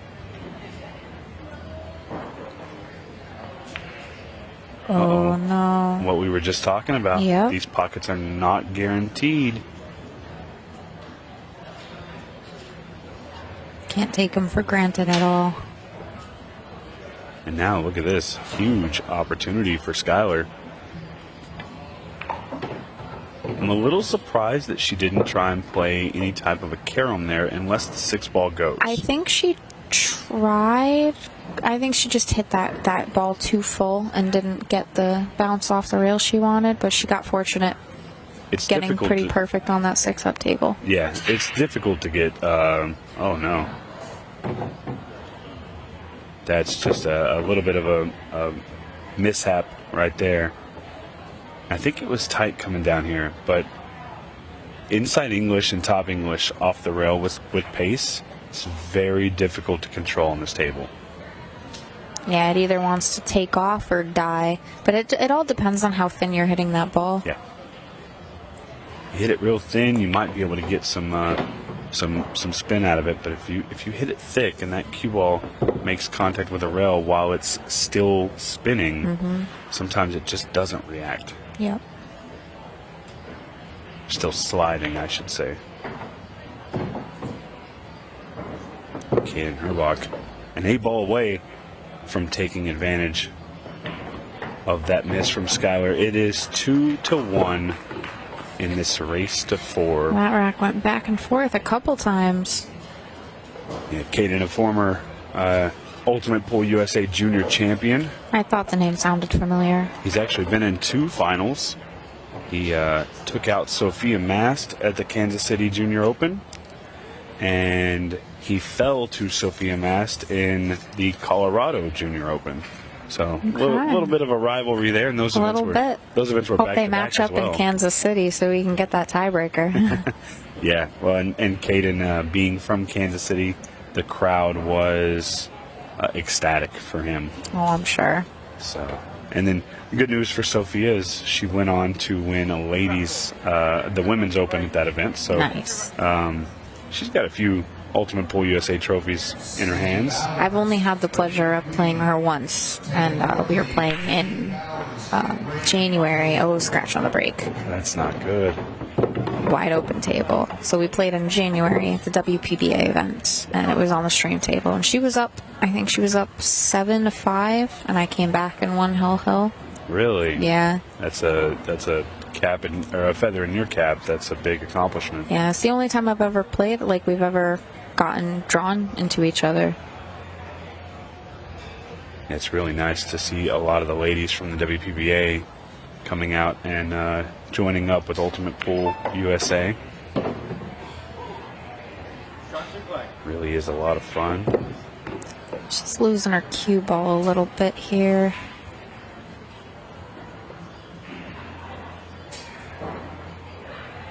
I like trying to cut this 11 in the side. Just put a little bit of draw on it. Or she's going to the corner. That's a good shot. That's a She very good needs shot. an opportunity at a ball. I think she got it.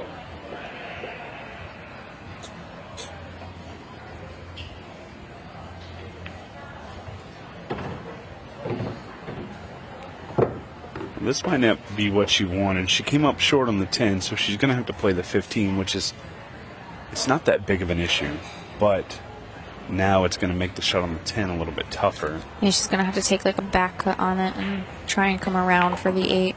Oh, don't do that. Window? She played that really well, Wow, actually. yeah, she got that window really nice. So do you think she's going to try and go forward, or do you think she's just going to cinch it back and try and play it in the right-hand If it side pocket? goes to that corner, she wants to keep the cue ball like not moving as much as possible. I think it goes in the corner. I think she's just going to pull it back a little bit.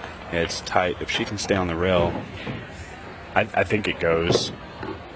And I think if I'm playing this shot, I'm going to play it a little soft, just in case I miss. Try and keep that. Oh, yeah, it definitely goes. I'm actually firing this ball because it's not as close as I thought it was, but she just missed it. Good effort.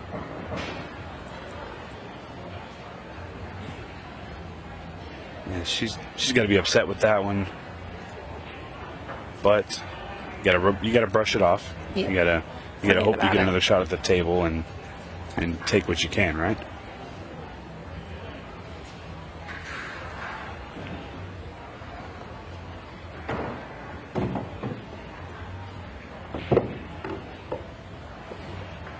Yeah, Skylar's got a really nice stroke for a girl her size, like just like me. Like people look at us and we're like, can't believe you can shoot a ball that hard, right? You got a really good break.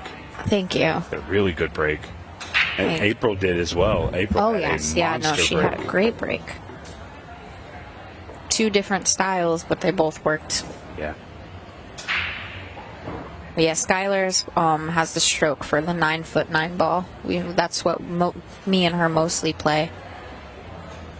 We're just going to have to convert you to bar table 8 ball. I can adjust.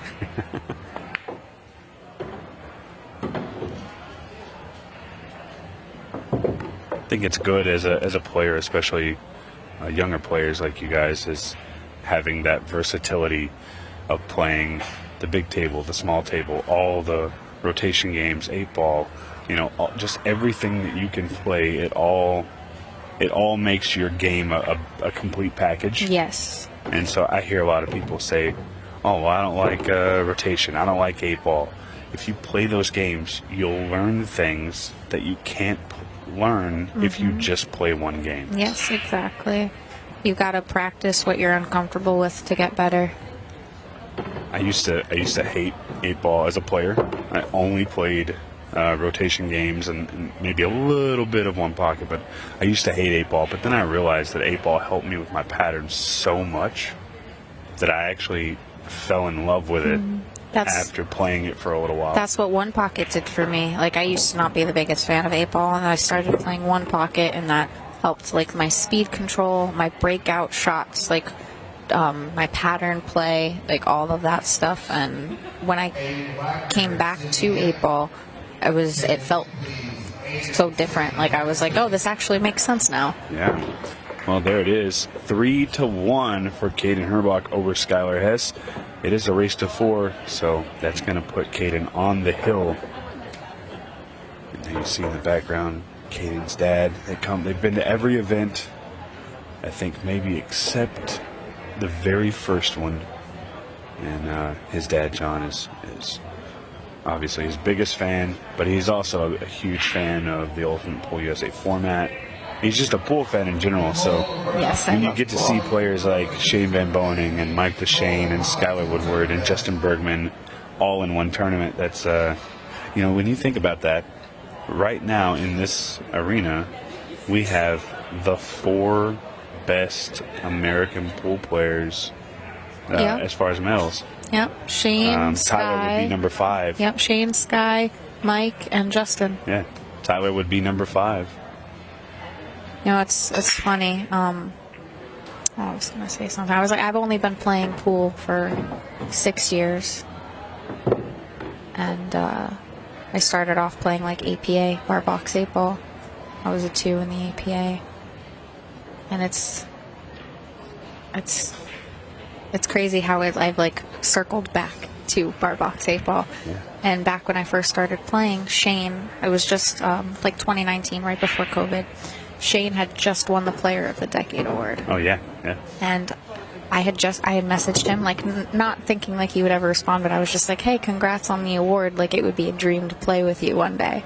And then the next time I go to message him was after I was told I was playing with him in the doubles, and I was going to say, like, oh, it's good. I'm so excited to play with you. And then I saw that message, completely forgot that I had sent that years and years ago, and I was like, that's so funny. That's really cool. Yeah. Ultimate Pool USA, making dreams come true. So you're in Connecticut. Are you thinking about playing the Ultimate Pool League? I am already in a league. Are you really? Yep, I play on Kevin Guimon's team. What's your up score? I've only played 2 matches so far. So. Okay, so it's a little fresh. But, yeah. But you do have an up score. Do you know where it's at? I have no idea. We'll have to look it up. I just play when they tell me to play. It's great that you're playing Ultimate Pool League, and we can use that as so if I tell people... Oh, she just played a nice bank on that 4 ball. Yeah, she did. If I tell people that Ultimate Pool League is fun, that's just me doing my job. But for somebody who's not involved, what do you think of the 30-minute matches and the way it's handicapped and all that? Oh, I love it. I mean, I haven't had to play any handicap matches so far. I've started off at 0 both times. But yeah, no, I mean, it's a different kind of pressure. Like, I went back head-to-head with Kevin, my first match, I won 7-0 in 30 minutes, and I was like, ha, beat that. And then he managed to get 9 racks, and I was like, dang. Yeah, there's a little competition in East Texas for the most amount of racks won. I think our current spot record is 3 people have done it, and it's 13 racks won. That's insane. Yeah. In 30 minutes, that's like almost 2 minutes a rack. Did she scratch here? She did. Oh, no. She did. That's unfortunate. Yeah, just a little competition. So take that back to Kevin and be like, hey, those guys in East Texas are putting up 13. What are we going to do? And she went straight into the side pocket. That's crazy that it didn't hit the 10 ball. Yeah, if she put just a little bit of draw on that, she could have avoided it. So slidey with the draw, you can overcut that 7 really easily. Yeah, you're 100% right. But yeah, super excited that you're playing UPL. It's such a fun format, and then of course the thought of possibly winning $100,000. I mean, that kind of money is unheard of in amateur Life-changing. league pool. You think if you're on a team of 5, that's $20,000 a piece, and if you have a maxed out team at 8 players, that's still $12,500 a player. That's insane. Yeah.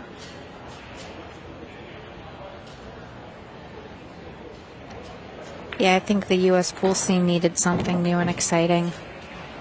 This format is what makes 8-ball from the somewhat slow, methodical game that it is, and turns it into the most exciting form of pool that I've ever seen. And that's why I'm super stoked to be a part of it. It's just so much fun.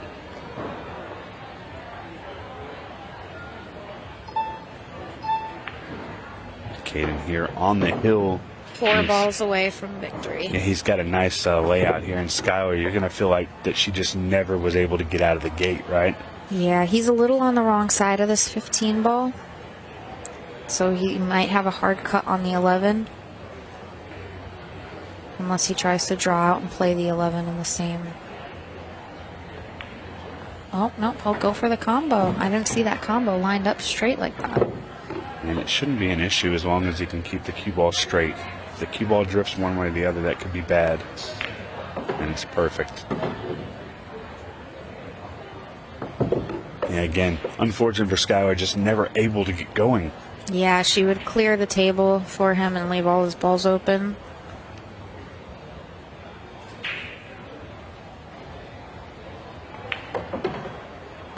Well, here it is. Kaden Herrbach just an 8-ball away from winning this group match against Skylar Hess, the Ice Princess.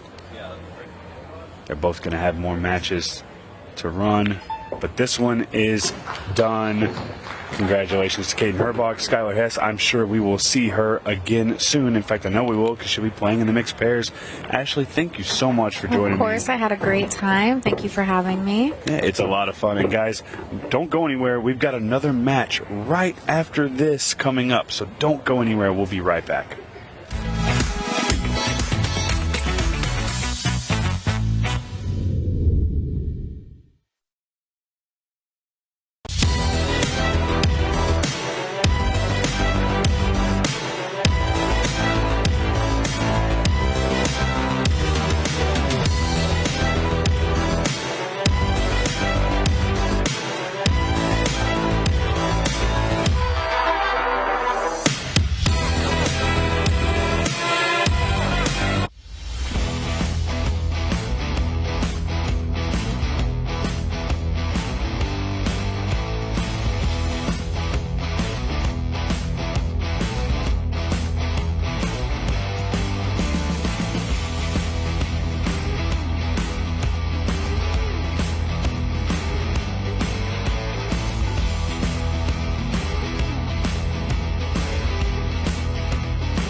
Hi, I'm Scott Ryan, Ultimate Pool USA CEO, and I'm here to tell you that Ultimate Pool USA is capturing the hearts and minds of so many pool players across the United States. To the players, league operators and supporters, you are the reason we do this. We thank you. As we approach the end of our first season, I'm delighted to announce that our monster prize pool, including that groundbreaking $100,000 first prize, is ready to pay out at our nationals. You heard us right. No gimmicks, no gifts to the value of, just $100,000 in cash for the best team playing Ultimate Pool USA at our nationals. For the players, I'm going to hand you over to Ultimate Pool USA President Jordan Chavouche, who's going to reveal where our nationals is being held this year. Hi everyone, we're delighted to announce that the 2025 Ultimate Pool League National is going to be held right here in Cherokee, North Carolina at the stunning Harris Resort and Casino from Monday 10th through to Saturday the 15th of November. And guys, we've got you covered. Don't worry about too little playing space. We've got over 40,000 square feet. Don't worry about staying up too late. Our tournament team have got you at the heart of everything they do. Plus, when you're not playing, you can use the incredible facilities this resort has to offer, such as the spa, the bowling alley, and the many amazing restaurants. The whole team are really excited to welcome you here, so I look forward to seeing you in November, and good luck. This will be the biggest party in pool. Teams and players fighting it out to be the best of Ultimate Pool USA. But that's not all. We will have many special attractions, including our shootout, an open event, and many surprise guests from pools past and present. Get ready for all of the high-octane, fast-paced action you've come to expect from Ultimate Pool USA. For the players, league operators and supporters, this November, Ultimate Pool USA changes the game. We'll see you in Cherokee.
My brake tip is completely different from everything that is on the market. Combines the qualities of like a playing tip with a super powerful tip. It's like a tip on the steroids. You can open with less power and still have spin and split the pack perfectly, but you can go for the power braking and you still have control. You just need to know how to do it. A lot of players that they told me that because they use so less power on braking, they can focus on accuracy, and the rack always splits the way they want. And because they are not using the power, they keep that accuracy and its reliability. I believe that when you're going to buy something, you need to believe on it and buy it perfectly. And on my side, what I believe is, if I'm going to offer you something, it needs to be better than I was expecting before buying itself. The increases it's fantastic, it's super good, and they are consistent. They still have power or more power than the normal tips, and they last. And that's what I want. It really feeds me on. When people say thanks and they like the product and they are happy, I feel joy to myself. It's not really just proud, it's just joy. I feel happy.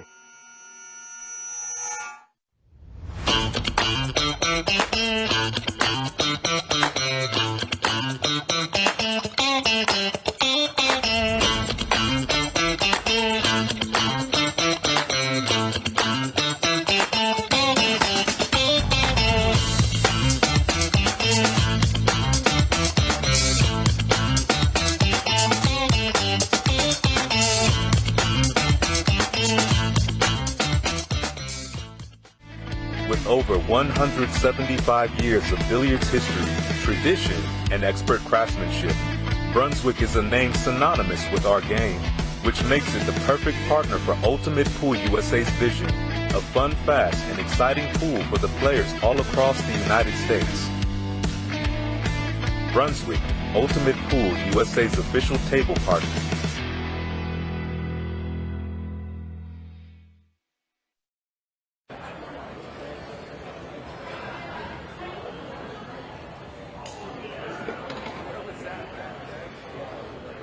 And we're back in the Ultimate Pool USA arena with another good match. Of course, we just saw a great juniors match, and we're going to shift back to the Boston Open. And this is going to be Mr. Juan Rodriguez playing the one and only Shane Van Boening. My name is Stephen Wyatt, and joined with me is the guy with the best attitude in pool. It's Eric Charlton. Eric, how you doing, buddy? Stop it, Stevie. Yeah, I'm doing great, man. I'm always doing great. You know that. They're probably getting sick of me. I did commentary a couple matches ago, but one's fun. It's okay. I mean, you're good at it, and yeah. And if nothing else, thank you. Even if you're not good at pool, you're good with the attitude. Oh, I'm kidding. No, hey, my mom's proud of me, so I don't care what you say. There you go. Yeah, no, I was talking to Juan before the match, and I was like, "You excited, bud?" You know, he's from he said he was from Connecticut, yeah. And he's like, "Yeah, well, I guess." And I feel bad. I realized who I was talking to, and I felt bad because he has the toughest group. It is him, Amy Beecham, Kobe Japp, and Shane Van Boening. We talked about this, and when I saw the group stages come out, I said, you know, without knowing who he was, I said, some poor guy threw Amy Beecham, Give him Kobe, his money and back. Shane. So, yeah, the award for the toughest group is going to go to this young man right here. But you never know. You know, there's it's bar box, 8-ball. The races aren't crazy long, and it's alternating break. All he needs is an opportunity. And now, while they might not be as plentiful if he was playing me, but all he needs is an opportunity, and you just got to hope, if you're him or if you're in his corner, that SVB plays the worst pull of his life. Right. Well, you know, he told me that him and his friends were talking, and he was, you know, they were saying maybe he'll get to play Shane Van Boening, and now look at him playing Shane Van Boening on the feature table on YouTube, cemented in history. This is a great opportunity. YouTube, I would love Facebook, it. and possibly all over in replays and highlight reels and everything else. You know, he makes one good out here. He ends up on the highlight reel, and bam. Yeah, that's awesome. And we have there's a lot of support and a lot of fans out there on Facebook and YouTube, and so I had that one good run in Arizona. And I'm not kidding, within a couple of weeks, once they all started popping up on Facebook and YouTube and everywhere you guys post it, I was having people from all over the country adding me on Facebook, wanting to reach out and connect, and it's awesome. So look, you know, we've been joking pretty much this whole time, but I'll tell you, one of the best things about Ultimate Pool USA is the ability to find players, give them a platform to where they can show what they can do, and then, you know, all the work is done. It's on them, and they have one good showing, and I've got two really good examples. I did not have a clue who Ricky Evans was before Kansas City. Me neither. And when he came out and he played some amazing pool in his debut shootout, he was instantly on my list of favorite people to watch. Right, and me then too. and then I went and searched him and found other matches that he played in, and bam, there it is. Ricky Evans, I'm a huge fan now. Same thing with you. Same thing with Kobe, who's actually right there in the background. Oh, there he is, yeah. In the yellow shirt. The man from Montana. He's a happy dude, isn't he? You guys are I like chatting with you guys Kobe. are. I feel like if we ever put you guys in a room, y'all would just stare at each other and smile. No, he's a nice. He actually invited me up to Montana to play in a tournament with him, so I'm thinking about taking him up on that. It's going to be in a few months. Oh, that's awesome. Yeah. Yeah, no, but yeah, so, players like that, Kobe Japp, another good example. Never heard of him, didn't know who he was. He had the right attitude, and he had a lot of fun in Iowa and Arizona. Same thing with you. You have a really good showing, taking out Tyler Sire in the shootout. Just coming up, or no, not Tyler. You took out. I took out. Bergman. Yeah, I got Tyler 6-1, and then I played Bergman. Oh yeah, you had tough draw. And edged it out. Justin missed one ball, the last 8 ball. Remember that? He hung the 8 ball. Yeah, I got that. But you know who else too is when we were in Iowa, I'd never heard of Timmy Bly before. He was a great dude, and I loved watching him play. And then George Walters also. George plays some good pool. Yeah, Timmy. Me and Timmy actually we have a love for stupid, silly games. I'll call them bar games. So we have a lot of fun with that, and Timmy actually did really well in the Kansas City Open. I think he made the final 16. He did, which was probably 100% a factor in him getting a shot in the Iowa shootout. That's the first time on the shot clock for him, and he was kind of like he had a good break, but he was kind of forced to take the stripes there and try to make something happen. And now it looks like he's in a little bit of trouble. This looks similar to what we kind of talked about with Justin out there when he played Mike Dechaine. Every opening shot that he had was just no good. Mm-hmm. So let's see what he does. I mean, this is so much fun. This is what fascinates me about this. It's Juan's first time on the stream table, first time playing a champion like Shane Van Boening, first time with this shot clock. I love knowing. Oh my God, what a great shot! Watch out, cue ball. What's going through his head right now is it's just fascinating. I can't wait to talk to him after the match and see how he feels about it, because it's so much pressure, but it's such a good pressure and so much fun. Looks like he's composed. Well, just imagine if he snaps off the win against SVB. I mean, how hyped can you get? If he gets out here, I'll be pretty impressed. I don't know that Shane Van Boening gets out here. He's definitely taking his time, enjoying the moment. And okay, Shane's turn. Wouldn't have hurt for that 6 ball to fall, but I don't think it's really going to matter because Shane's going to have an opening shot here. He is up 1-0, and this is a race to 6. And I was watching Shane play yesterday, and no surprise, he's playing pretty well. He's got this table down. His break is a monster.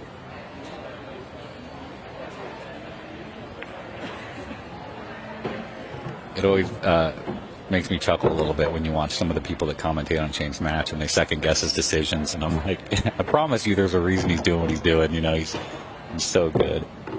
Yeah, absolutely. Great shot.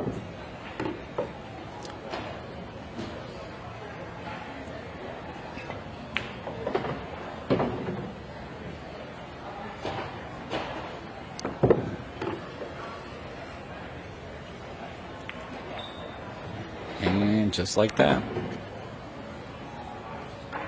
All right, so what's your prediction on the next break here as it goes 2-0 to Shane Van Boening? Is he going to break dry, you think? Is it going to be Shane's break? Yeah, it should be Shane's break next. That was Juan's break. He got unfortunate. So here's the problem with me is that I'm always going to go for the craziest thing. I'm never going to go for the crowd favorite. Oh, look at this. So April Gonzales and Ashley Benoit played first, and Ashley did win that one. We saw Kaden Herrbach over Skylar Hess. Mike Dechaine winning his match against Justin Bonilla. Juan Rodriguez and Shane Van Boening playing currently. We got 3 more matches for you. It's Nicole Obarowski and Skylar Woodward playing in the Open. Johnny Archer and Evan Moreau. And Justin Bergman and Ray McNamara. So we still have, after this one, 3 great matches. So plenty of action before we go to the break to head towards the mixed pairs later tonight. You don't want to miss it. Here's my prediction like you asked for. Yes. I think he's going to make the 8 ball in the break and it doesn't count because it's not shootout. And I'm dead wrong. And the only ball that didn't move 1 inch, the 8 ball. Now, Nicole's really excited to play Skylar next. We're both from Arizona, and so we spent a little bit of time chatting at this event.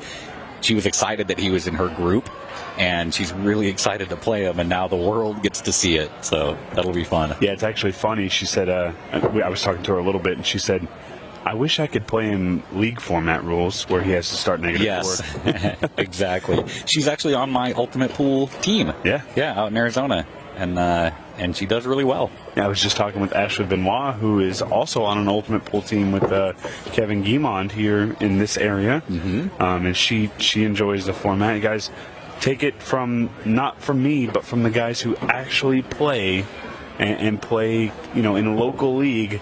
The Ultimate Pool League format is incredible. And if you happen to be in the Dallas area, let me know, because I am the local league operator and I would love to get you on a team. If you're in the Arizona area, you can definitely reach out to Eric and he'll point you in the right direction. The fast run out that was. Yeah, that was insanely fast. I'm going to tell you right now, the absolute best thing about the Ultimate Pool League is the schedule.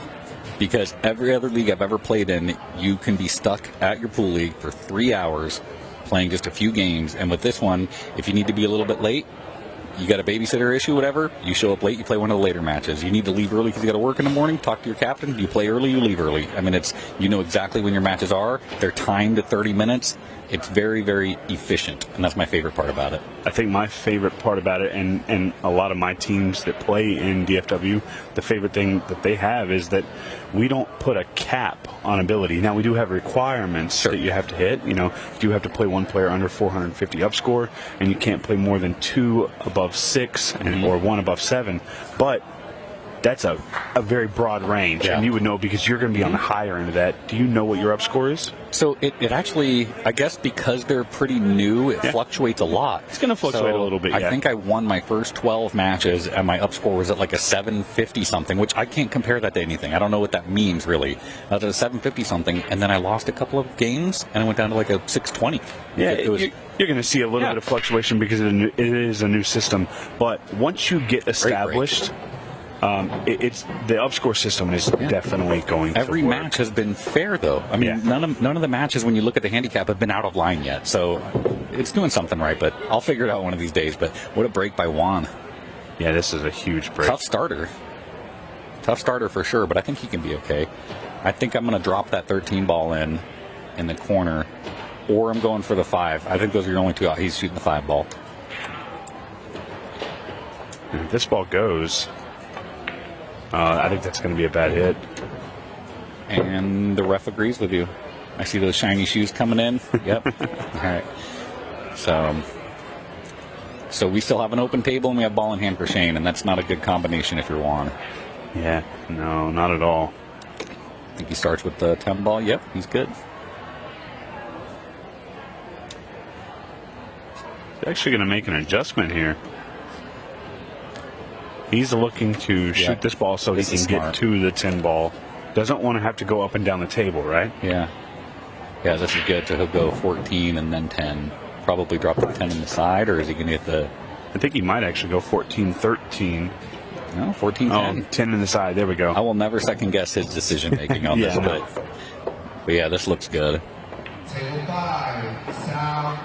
Does he have somewhere to be? Well, he's got a mixed pairs match later, and he might have one more open match, but how much fun is he having? I was chatting with him earlier. He's having a great time. Skylar, Woodward too. We were playing some of those games yesterday on the other table that you have there. The constant table. Yeah, I think every big player that comes in and plays this format, this is interesting, really enjoys it. He's going to cut this ball and just run flat into the 6 ball. No fear. Yeah. And it falls. That was pretty good. Yeah, Juan was getting excited for a second there. Yeah, that's a great shot there by SVB. Yep. Tough cut into the corner pocket. And again, Juan can't be too upset because he's playing the best player in America. Yeah. And, he's had a couple of his breaks. He's crushing his breaks. And the first time, really tough layout. You don't even know what to do. The second time he broke, he really didn't have a great shot and then clipped the 8 ball first. So he really hasn't had a lot of chances to show us what he can do yet. But I just hope he's enjoying the moment because that's what it's about. Okay, give me another Shane Van Boening break prediction. I think he's going to make 3 balls on the break and be straight in on whatever suit he decides to shoot at. No, that's a stretch.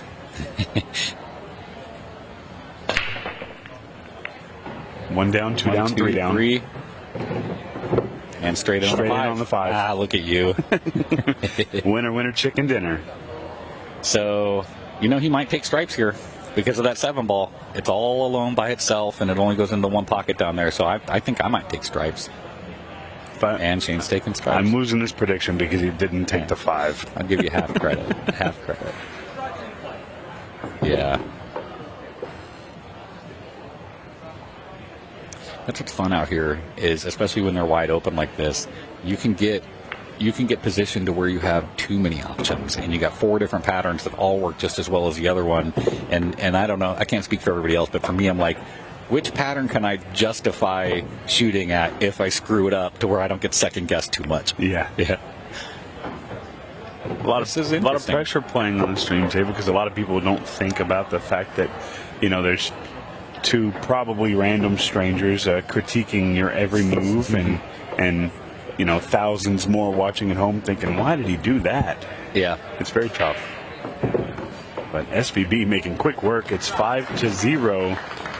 And it is just a race to 6. The match clock will never come into play at this point unless Juan makes a huge comeback. It is on the hill for SVB, but it is Juan's break. Let's see it. Another crushing break here. I love seeing all the familiar faces in the background. Like you see Angie Stewart in the background there. Oh, you see the boss man in the back? I think she just heard us. I don't know what's going on. Maybe. She made a nice big smile. Yeah, she's fun. She's not even playing in the event, right? I mean, she just comes out here to hang out because that's the best part is you don't have to hang out here all day because your matches are scheduled. Another big benefit to this tournament, your matches are scheduled, and you still want to hang out here because everybody knows everybody. Well, and obviously you get to watch high quality pool on our TV table. Yep.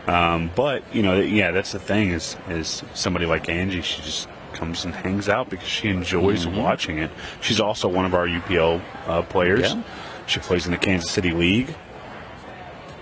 Been a great supporter of Ultimate Pool since the beginning. Couple balls down, one of each down. Come on, Juan. So he's got a 5-ball issue if he takes the solids. I think the 5 will go in this bottom right, and if it does, he just has to work out getting to it. Where does it go? Between the 8 and the 10. Yeah, between the 8 and the 10. So really, if he can just find a way to get that cue ball a little bit closer to the side rail, that ball goes. Yeah, that'll be tricky.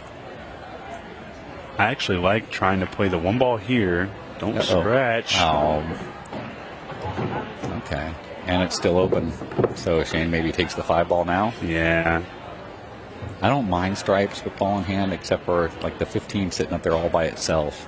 Yeah, he's going to take this 5. I wonder if he even looked at it between the 8 and 10. I'm not sure. I agree with you. I think it goes. Yep, there you go. He's going to move it around because he does see that it goes. No, he's playing a combo. Oh, he's playing the stripes? Yeah, yeah, I guess. I'm not going to second guess him.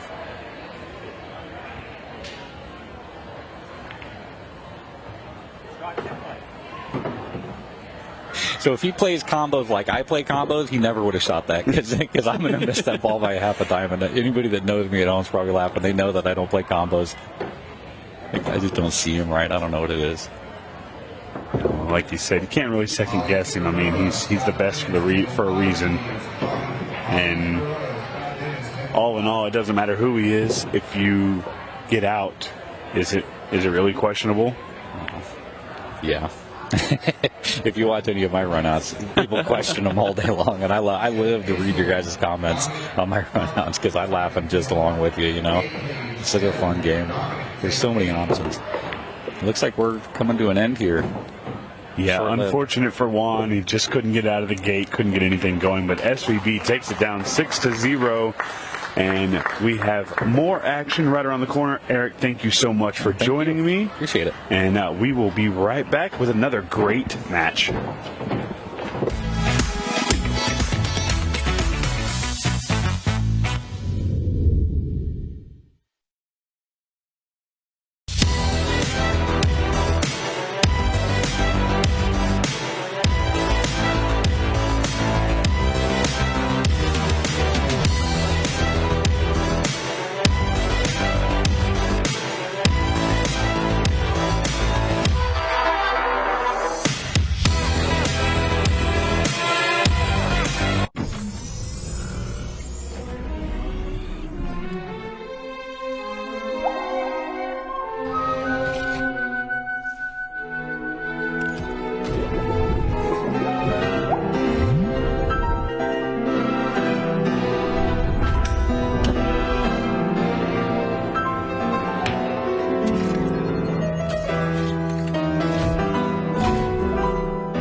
Hi, I'm Scott Ryan, Ultimate Pool USA CEO, and I'm here to tell you that Ultimate Pool USA is capturing the hearts and minds of so many pool players across the United States.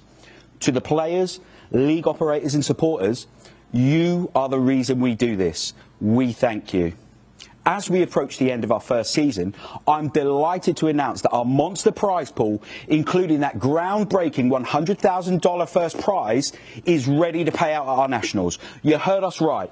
No gimmicks, no gifts to the value of, just $100,000 in cash for the best team playing Ultimate Pool USA at our nationals. For the players, I'm going to hand you over to Ultimate Pool USA President Jordan Chavouche, who's going to reveal where our nationals is being held this year. Hi everyone, we're delighted to announce that the 2025 Ultimate Pool League National is going to be held right here in Cherokee, North Carolina at the stunning Harris Resort and Casino from Monday 10th through to Saturday the 15th of November. And guys, we've got you covered. Don't worry about too little playing space. We've got over 40,000 square feet. Don't worry about staying up too late. Our tournament team have got you at the heart of everything they do. Plus, when you're not playing, you can use the incredible facilities this resort has to offer, such as the spa, the bowling alley, and the many amazing restaurants.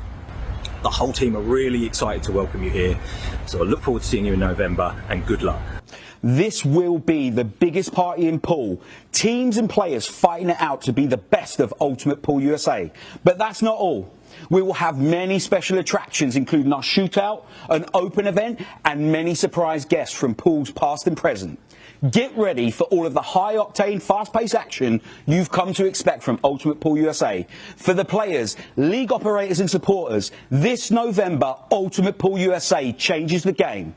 We'll see you in Cherokee.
Here we are with another great match in the Ultimate Pool USA Arena right here at the Courtside Bar and Grill in Pembroke, Massachusetts. It is just a suburb of the Boston area, and that's why it is the Boston Open.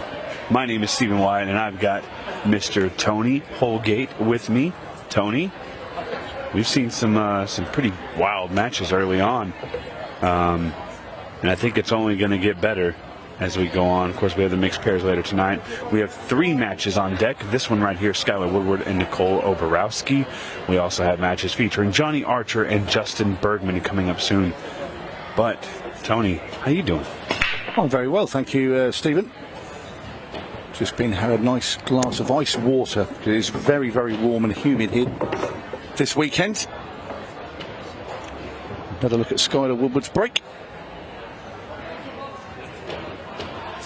Yeah, really not a bad break other than everything kind of bunching up at the top. He's going to take the stripes here and try and bump this 9-ball out, I think, at some point. Oh, he missed it and made it. Look at that. Look at that. It hit right off the point and carried all the way down the rail.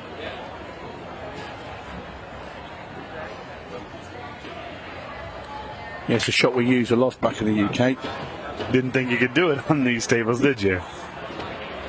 Yeah. Very fortuitous there for Skylar. Yeah, Nicole actually came out of her chair, not remembering that. It's not bad enough playing Skylar Woodward. When he misses a ball, you think you're going to get at the table, and he gets a bit of run as well.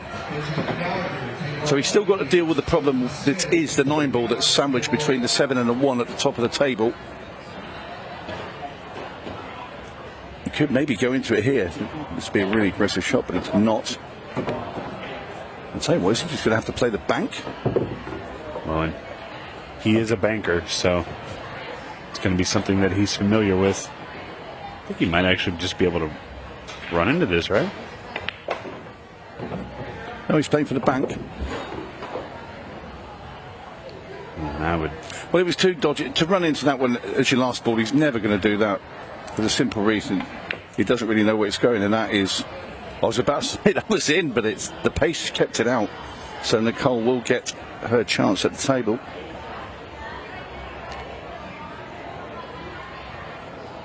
Spoke with her for just a moment earlier, and although not excited about having to play Sky Woodward, she is excited to play Skyler on the arena match. Would have preferred to. I'd be excited to play Skylar Woodward. You know, you come to these events and you enter the Opens, you want to play the best of the best, you know, even just to say you played him. And to be fair, he's got a very good chance of running out here and taking the first rack. And if I'm her and I win this rack, I'm getting somebody. Oh, no. Just a little firm. Yeah, we've seen that a couple of times. We saw a shot that Johnny Archer played, ironically, with the 4-ball as well, in that same pocket. When he tried to belt it along the rail, and he looked very puzzled after it didn't go in. So, Skylar Woodward, first rack, down goes the 8. Not a bad start for Skylar. Nicole might be a little annoyed at how that one went, but just hit it with a little bit of pace. Wasn't able to make the ball. Nicole showed up at our Arizona Open, fell in love with the format, and has been coming to the events ever since. Yeah, just a little firm. Yeah, just call that far jaw. It's very similar to Johnny Archer's shot, even though that Johnny's was along the top rail. He caught the far jaw, hit it at pace, and just goes to show pockets can not be too generous with a pacey shot. You play that really slowly, they always drop in.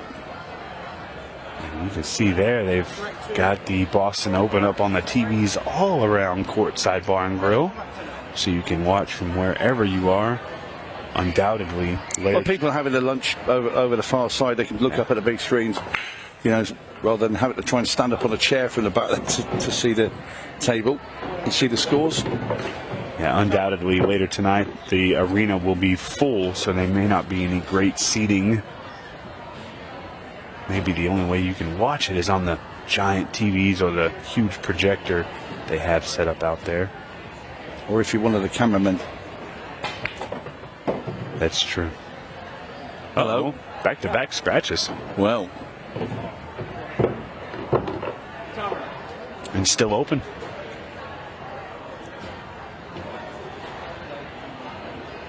Yeah, really got hold of that one, did Skylar. And all the spin on the cue ball took it into the corner pocket. So Nicole, with ball in hand, places it down, takes the stripes.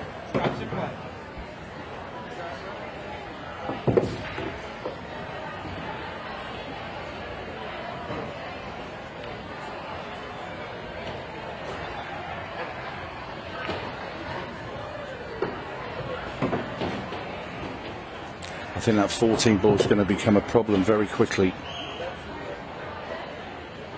She tried to get on it, I think, with her very first shot. It's only going to be available in this bottom left-hand corner unless you get right behind it on the bottom rail and take a bit of a sketchy one up length of the table.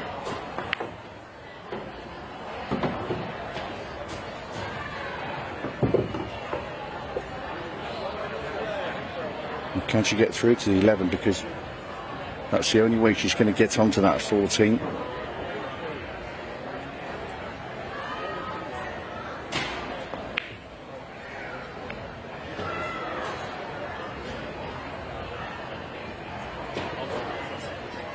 Well, that, for a second there, she hadn't left in a whole lot, but that fall ball coming right over the side pocket, it's made it very easy for Skylar. Well, he's played the combo instead. Nice confident shot there.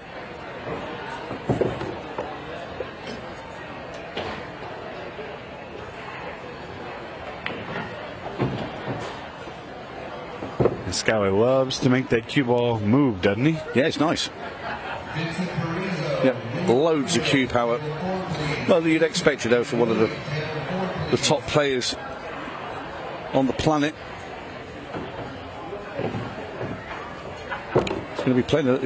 No, he can get through. I thought for a second he's going to have to play another combo.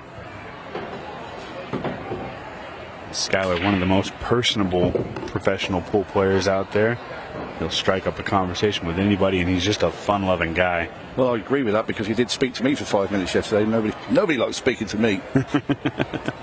No, he does seem very pleasant chap indeed. As he banks the 5 ball, which now just requires this 8 for a 2-rack lead. In it goes. Yeah, those boys from Kentucky sure do know how to bank. Skylar Woodward taking that rack down with a beautiful bank shot on this 5 ball. Straight forward, leaves himself a good shot on the 8 ball. This is the part of the weekend that always gets me pumped up, because we're moving into the mixed pairs later tonight. We've got a few open ladies and junior matches now, but it means that we're just on the cusp of Trophy Day. It's the biggest day of the event. We're going to crown our champions tomorrow, and the tension is always there. The arena is always filled. I absolutely love Trophy Day. Have you ever won a trophy? I've never won a trophy playing pool. I've won a little bit of cash. And you've never won a trophy playing pool? So trophies around here aren't really a thing. Like, oh, so it's only cash only, is it? Cash. I mean, there's a couple places who do like championship belts, but I don't. Belts? I take that back. Interesting. I take that back. I do have one trophy. I bet that's not for pool, though, is it? It is for pool. Oh, is it? It's for pool. It was a surprises me. It was a team event, but I actually don't have it. It was a team event, and our captain has it. I thought it would be for skateboarding. Well, you'd have thought wrong. You don't want to see me on a skateboard. Nobody wants to see you on a skateboard. I'm only joking. I like to have a bit of fun with my buddy Stephen, as Skylar Woodward now is making short work of this rack, and this is going to be 3 to the good for Skylar, who's starting to find his flow. Nicole can only look on. Of course, she'll be out tonight in the mix as well, will Nicole, as will Skylar. Yeah, Skylar Woodward playing with Skylar Hess, and Nicole Obarowski playing with Johnny Archer. A couple other big names there. Amy Beecham, Craig Waddingham are going to team up.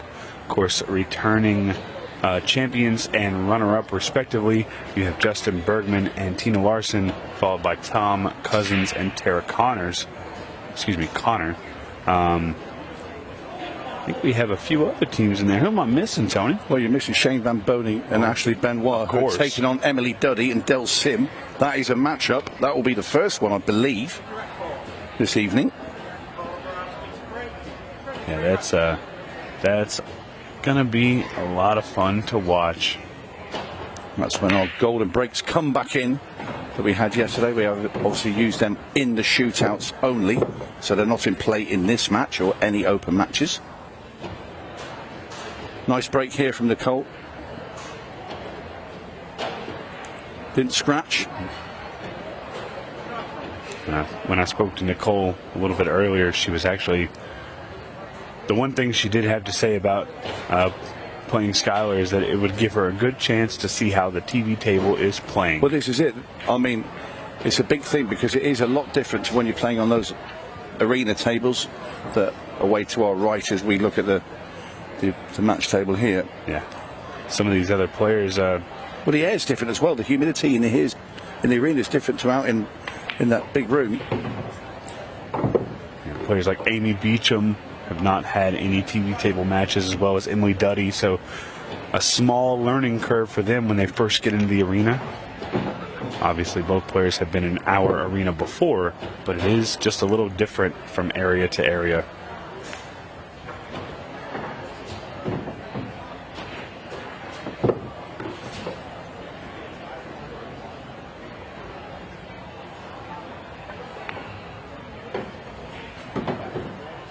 Skylar, Woodward. Now, I wonder if he just runs this through here on plays the 13, just get through to the 11. Doesn't really have to do too much with the cue ball to get on it, which he does. Drop this in the side pocket. And a simple 8. Bottom left for his fourth rack. And in it goes. Skylar shifting through the gears. Had a great match in the shootout on Friday night against Craig Waddingham, our eventual winner. It went to the hill. Unfortunate scratch on the break cost Skylar the match and allowed Craig Waddingham to go on and hoist that trophy. But not a bad showing for Skylar, and I definitely hope to see him in future events. Absolutely. Yeah, Craig won the shootout last night and played some phenomenal stuff. He came through a lot of tough matches early doors, but then his semi-final final, he strolled them really. Yeah, it looks like he found down to his opponents getting quite a few dry breaks, but he played really, really well, did Craig. I know he's absolutely chuffed to bits last evening. Craig, our first winner that had to come through the preliminary stage. Played an extra match. Yeah, he's one of our top professionals back in the UK on the Ultimate Pool Tour. Really nice shot there from Skylar. It shows his clean cueing, I'll call that, because it just the way effortless, the way he struck that with pace into that side pocket.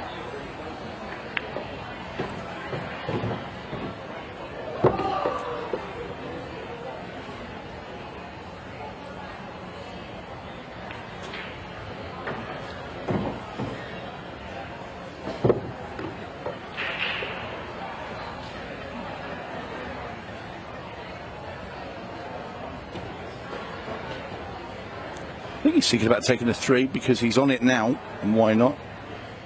That was his more tricky one to get on, because he was going to take the 5, and he looked at it and then he thought, hang on a minute, I think it's easy if I take that 3 ball. Obviously, he's a master of manipulating spin onto that cue ball. He's making this look very, very easy now. Yeah, he is. And Paul Nicole, she can do nothing about this. He looks more and more comfortable with every shot.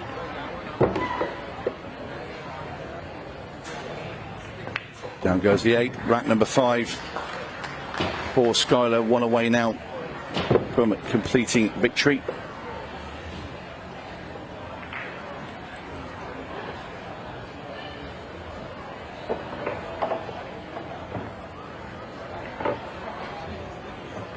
Skylar sporting some fresh ink.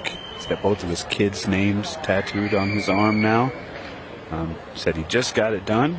I know that Dax and Bristle and his fiancee Ashley are watching from home, cheering him on as they always do.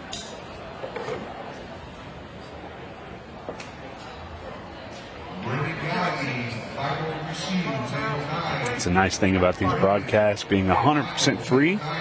Everybody can watch, everybody can follow along with their favorite players at ultimatepoolusa.com. If you have a friend of yours playing, you can follow their bracket, their group stage.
Skylar Woodward just a few balls away, but it looks like he almost hooked himself. I think he gets through to the 4 at the top, which, well, he wasn't planning to be there. I think he's got the 7 in the side pocket. He's able to play the 3 in the bottom right. The question is, what's he doing with that 5 ball?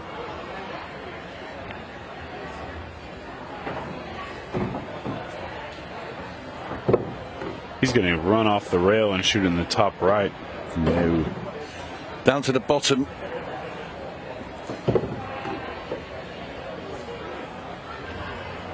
Nice control. Just going to pinch this ball backwards. Indeed. And this is it. And there it is. Skylar Woodward taking it down against Nicole Obarowski. It is 6-0. And unfortunate for her, but she is still in. We will have more matches coming up for you, including Johnny Archer in just a moment.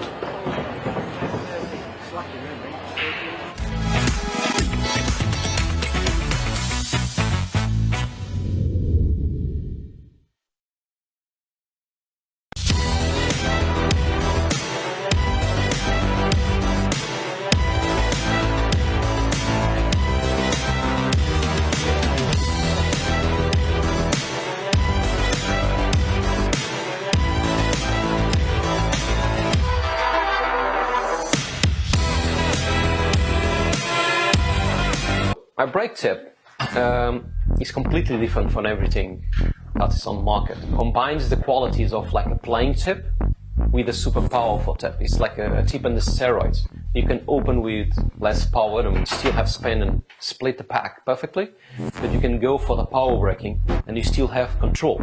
You just need to know how to do it. A lot of players that they told me that because they use so less power on braking, they can focus on accuracy and the rack always splits the way they want. And because they are not using the power, they keep that accuracy and its reliability. I believe that when you're going to buy something, you need to believe on it and buy it perfectly. And on my side, what I believe is if I'm going to offer you something, it needs to be better than I was expecting before buying itself. The increases, it's fantastic. It's super good. And they are consistent. They still have power or more power than the normal tips, and they last. And that's what I want. It really feeds me on. When people say thanks and they like the product and they are happy, I feel joy to myself. It's not really just proud, it's just joy. I feel happy.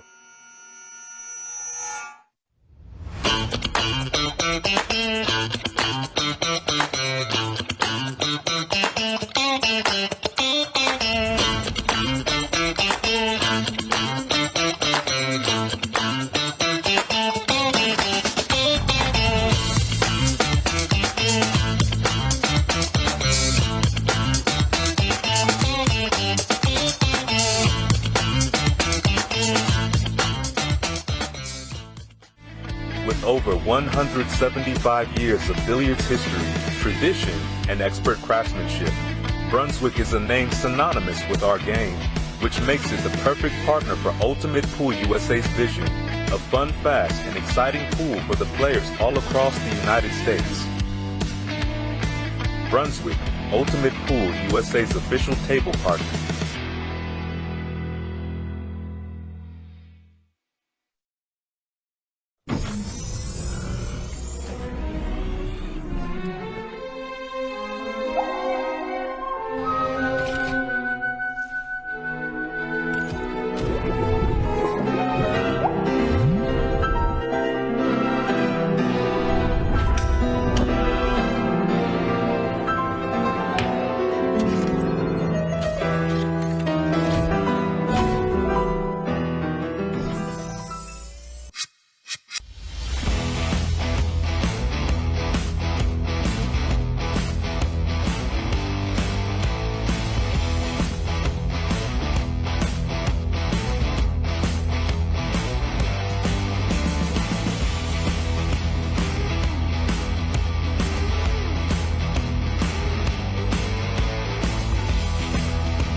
Hi, I'm Scott Ryan, Ultimate Pool USA CEO, and I'm here to tell you that Ultimate Pool USA is capturing the hearts and minds of so many pool players across the United States. To the players, league operators and supporters, you are the reason we do this. We thank you. As we approach the end of our first season, I'm delighted to announce that our monster prize pool, including that groundbreaking $100,000 first prize, is ready to pay out at our nationals. You heard us right. No gimmicks, no gifts to the value of, just $100,000 in cash for the best team playing Ultimate Pool USA at our nationals. For the players, I'm going to hand you over to Ultimate Pool USA President Jordan Chavouche, who's going to reveal where our nationals is being held this year. Hi everyone, we're delighted to announce that the 2025 Ultimate Pool League National is going to be held right here in Cherokee, North Carolina at the stunning Harris Resort and Casino from Monday 10th through to Saturday the 15th of November. And guys, we've got you covered. Don't worry about too little playing space. We've got over 40,000 square feet. Don't worry about staying up too late. Our tournament team have got you at the heart of everything they do. Plus, when you're not playing, you can use the incredible facilities this resort has to offer, such as the spa, the bowling alley, and the many amazing restaurants. The whole team are really excited to welcome you here, so I look forward to seeing you in November, and good luck. This will be the biggest party in pool. Teams and players fighting it out to be the best of Ultimate Pool USA. But that's not all. We will have many special attractions, including our shootout, an open event, and many surprise guests from pools past and present. Get ready for all of the high-octane, fast-paced action you've come to expect from Ultimate Pool USA. For the players, league operators and supporters, this November, Ultimate Pool USA changes the game. We'll see you in Cherokee.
Just a reminder, if you're playing in mixed pairs of video, you cannot play the teenage shootout.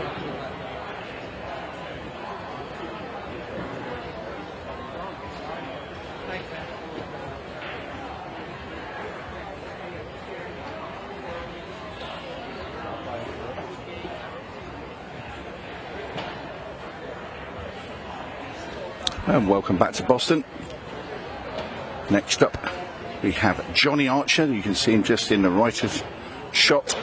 So they're limbering up, ready for his match. And he's going to be playing against Evan Moreau. This match will be, as the others are, a race to 6 with a 40-minute match clock. I'm Tony Holgate. And joining me for the first time this morning, well, sorry, let's say afternoon. It's all morphs into one. It's Simon Webb. Good afternoon, sir. Good afternoon, Tony. Good afternoon, everyone. Yeah, it's been a fun day. Saturday mornings and afternoon is always at our events very light-hearted. It's the group stages. We're coming towards the conclusion of the group stages, so there's going to be some very serious matches, but it does mean we get to dip in and out of a lot of different sections and see some of the juniors, some of the women's games, and some of the legends as we have out there right now with Johnny Archer. It's always a bit of fun. We're all gearing up and getting ourselves ready and looking forward to tonight's main show, which is going to be the Boston mixed pairs. What are you thinking there for the mixed pairs, the way the lineup is set right now? Tony, you've obviously seen how people are playing. Is there, what are you thinking? How are you expecting it to play out? We've got Ashley Benoit and Shane Van Boening arguably on paper maybe the favourites. Shane obviously won it last time with Savannah. I'm interested to see how Shane Van Boening puts the reins on Ashley Benoit because she plays at a blistering pace. That would be an interesting pairing to see in action together. Obviously, because of the format and the way it is, there are so many different combinations in how they play together. Namely, Tina Larson, Justin Bergman, they don't speak. It's so true. They don't. They just go out there and just flow, and they trust each other. And they've got a runner-up finish and a title to their name.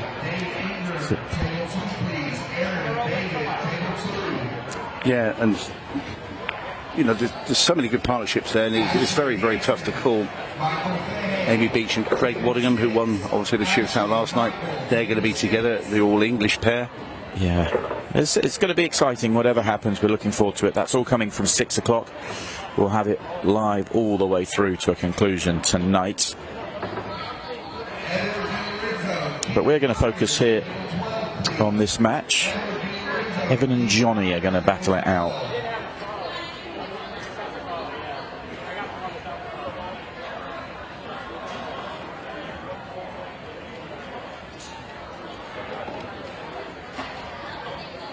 This is the group stages of the Boston Open, the final group match for these two.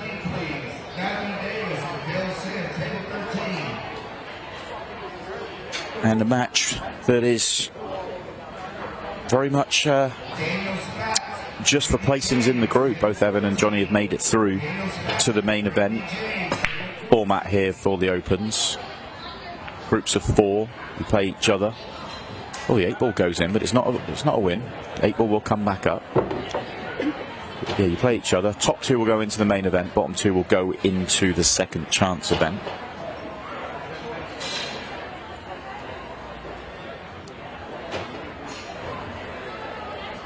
The other 2 players in the group,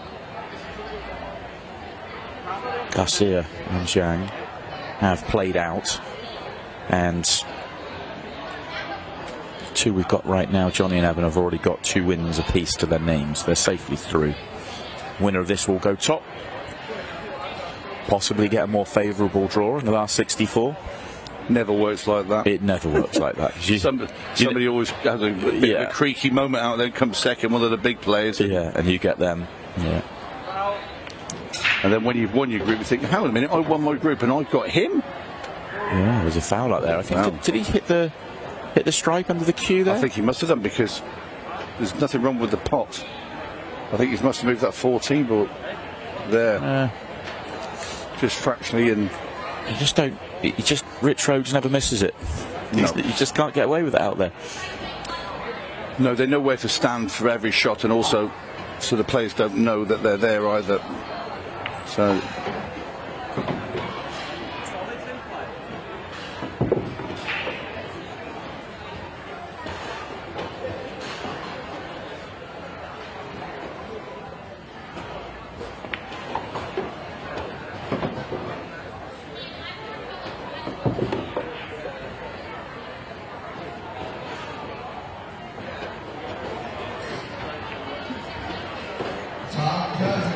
Johnny's first look at the table then, and it's a pretty good one here.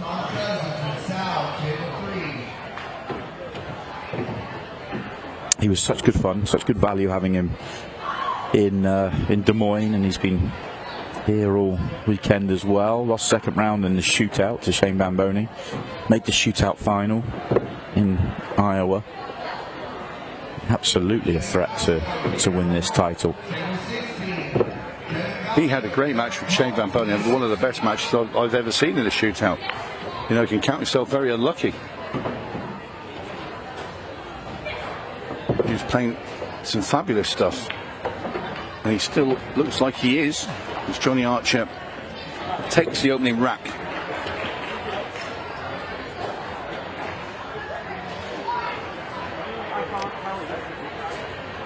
Both these players will definitely want to win this match. They'll want to top their groups also, and then you go into the next stage unbeaten as well.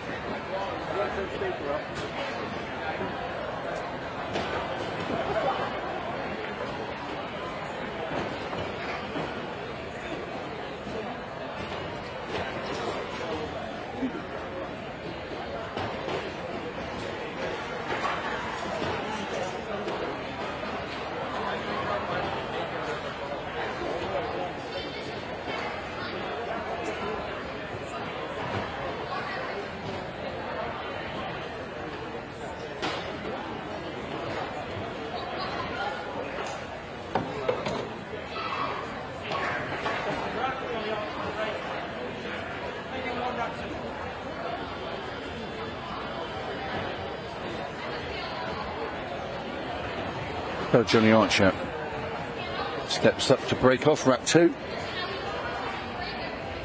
Going at the head ball. Plenty of force.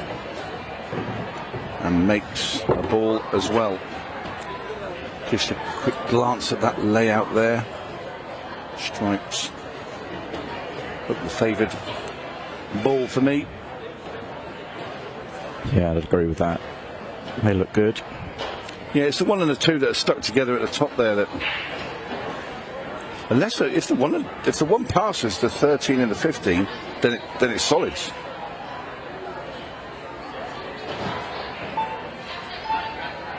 But it is going to be strikes for Johnny.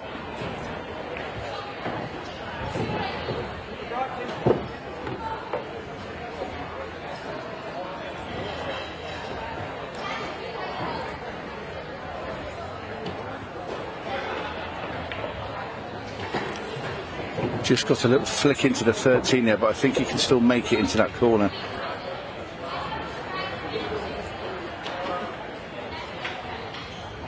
It's a bit tighter though. Just the way he sort of stood looking at it, he might have to play a bank shot. There's no value coming downstairs at look for something with those 3 stripes that are surrounding the 8 ball.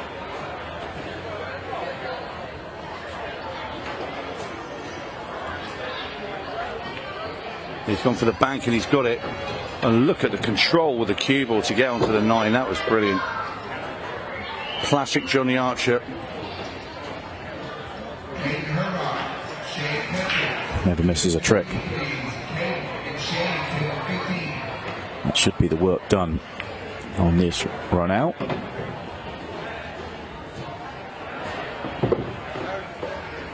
Yeah, he can shoot the 12 into the side pocket here. Draws the cue ball back. 14 in the bottom right. 8 ball wherever he chooses.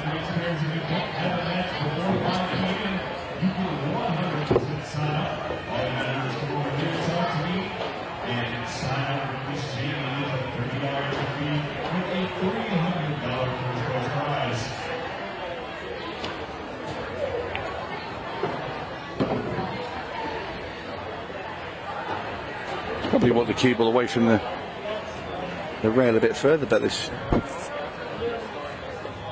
you would think would be good enough for Johnny. 8 ball side pocket. In it goes. 2 racks to 0 for the Scorpion. Yeah, very nice start. Foul kind of looming large now in the opening rack. Evan Moreau hasn't seen the table since he moved that ball with his cue. Committed the foul. Fully punished. Yes, indeed.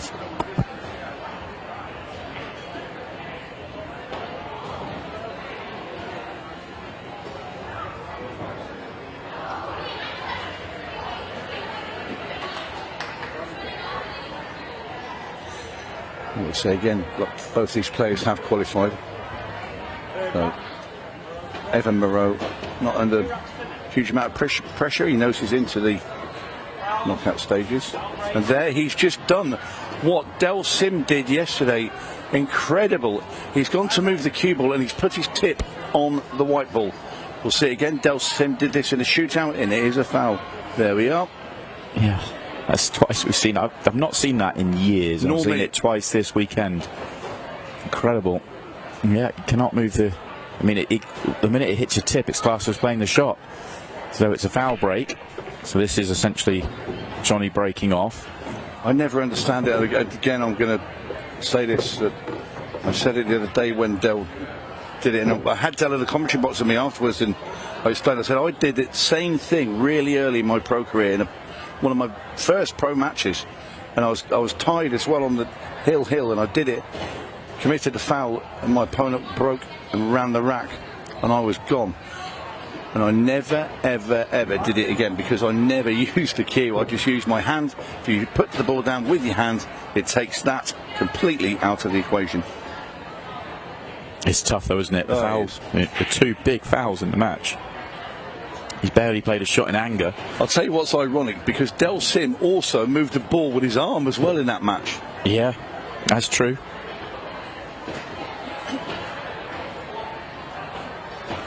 Maybe they're doubles partners. Del is playing in the mixed pairs later on. Yeah, playing with Emily Duddy, both from New York. Scottish New Yorker. Yeah, from Kilmarnock. Well, he's left that a little bit thinner than he would have liked, Johnny. He's come a little bit further up the table.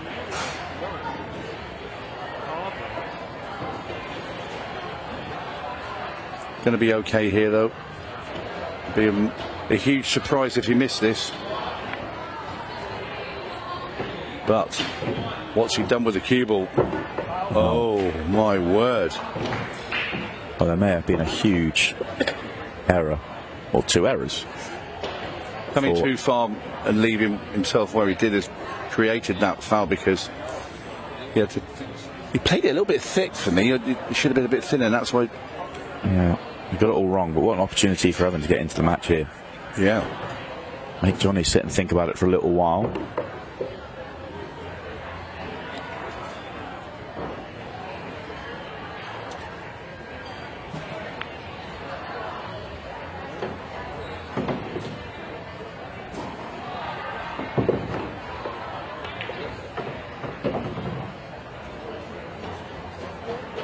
Yeah, this will be a big relief for Evan.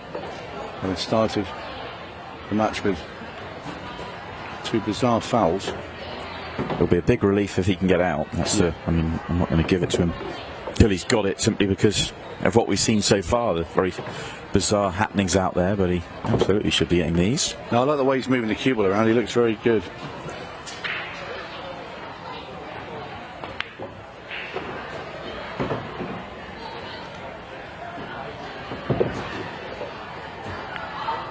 In goes the 8, and Evan Moreau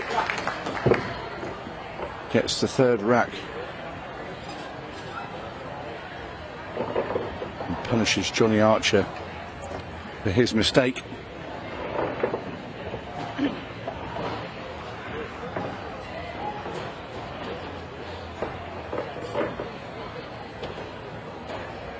I think the discussion that's going on there is about the foul with the moving the cue ball around with the tip. Maybe that was a friend of his there, probably came down and said, "That's in our league, that's not a foul." But I can assure you, in these rules, it is.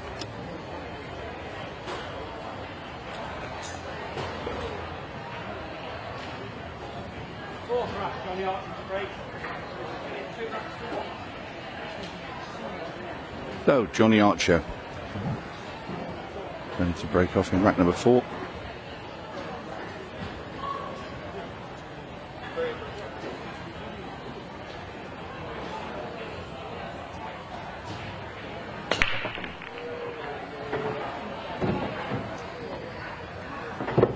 Makes an eyeball in the side pocket. It's interesting to see how close he is to that 14 ball.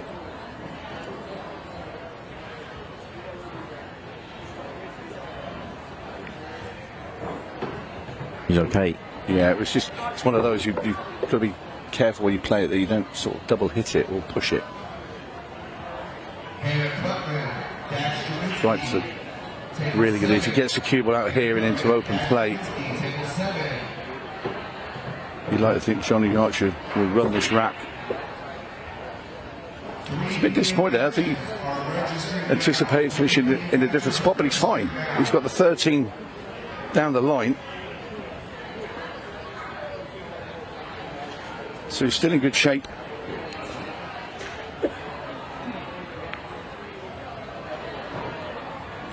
And there goes the 13.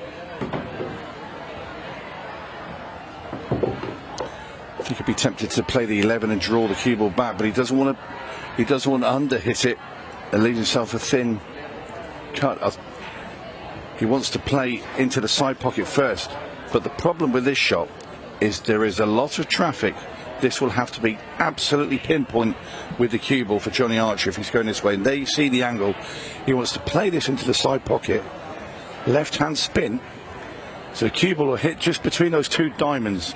And it will spin between the black and the 7 ball. So between the 8 and the 7 and come back round for the 11. This is tricky. And how well did Johnny Archer play that? He didn't want to play that draw shot on the 11 because playing a draw shot on this arena table is very, very hard to judge. It can really grip, and everybody struggled with it all weekend long. The table is beautiful, but you need some real table time out there to get that feel. Yeah, coming off the rails is easier than drawing straight back. Anyway, this 8 ball to restore Johnny Archer's 2-rack cushion, and in it goes. And that's a decent out there from Johnny. Well thought out and well executed. I'm not going to let the error of the previous rack affect him.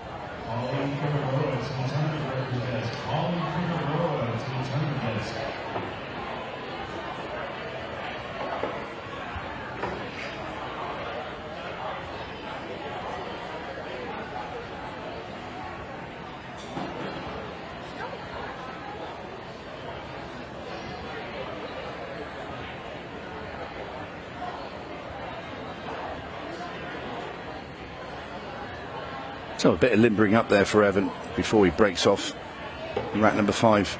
Expect a big break then. Yep. Loosening up for the monster. He's going to wind it up. Release the big dog.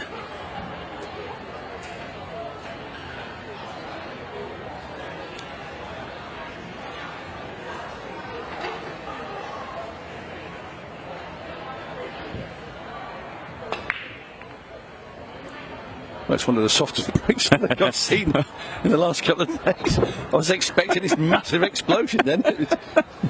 Yeah, it seemed a bit tepid. Yeah, the timid dog. Release the poodle. And it's come out with a... He's made a ball. He's made a ball, and it's a horrible layout. So there's going to be a bit of back and forth here, which isn't necessarily the worst thing here for Evan, just to kind of feel a rack out. All he's had to go at so far is that counter. So, well, looks like he's going to go here anyway. Yeah, that was tough. It's going to be a loss of turn. He took on a solid and made a stripe. Yep. So that's just loss of turn. Just been told that by our referee. I think he's going to be checked by our referee because he wants to just confirm. Oh no, he's happy. As I said, Rich Rhodes doesn't miss a trick out there.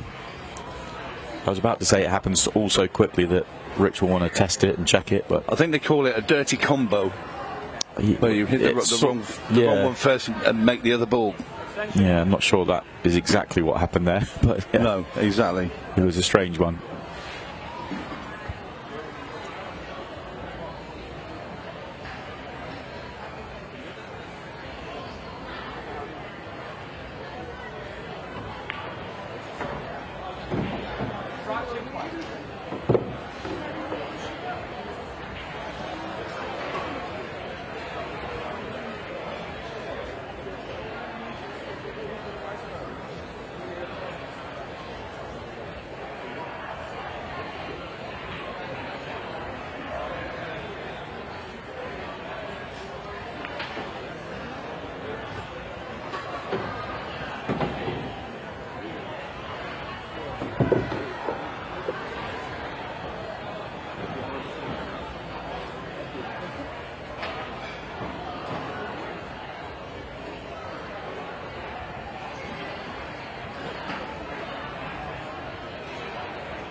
Johnny looking to pick this one apart.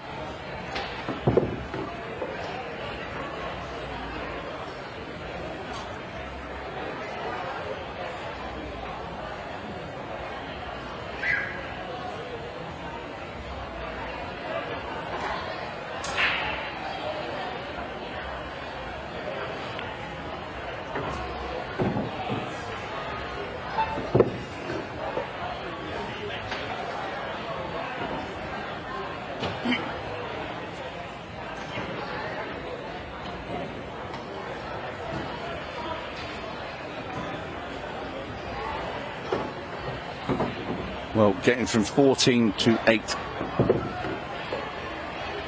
Not easy. Looking at this shot, Johnny Archer is going to have to cut that 14 into the bottom right-hand corner. Close to right-hand spin. Try and get the cue ball between the 1, 7, 3 and 2 and into that side rail. So you can see the direction he wants to go. Oh, just caught the 2, but is he going to be... Oh, it's going to bounce off there. He's okay, though. He'll take that. Didn't try to hit the 2. Tried to come right the way through that gap clean. But you feel that Johnny should make this 8 ball into that top left-hand corner. Make it, he does. Yeah, that was a bit too aggressive from Evan, allowing Johnny to the table, and he does the rest, although that was a good tricky out.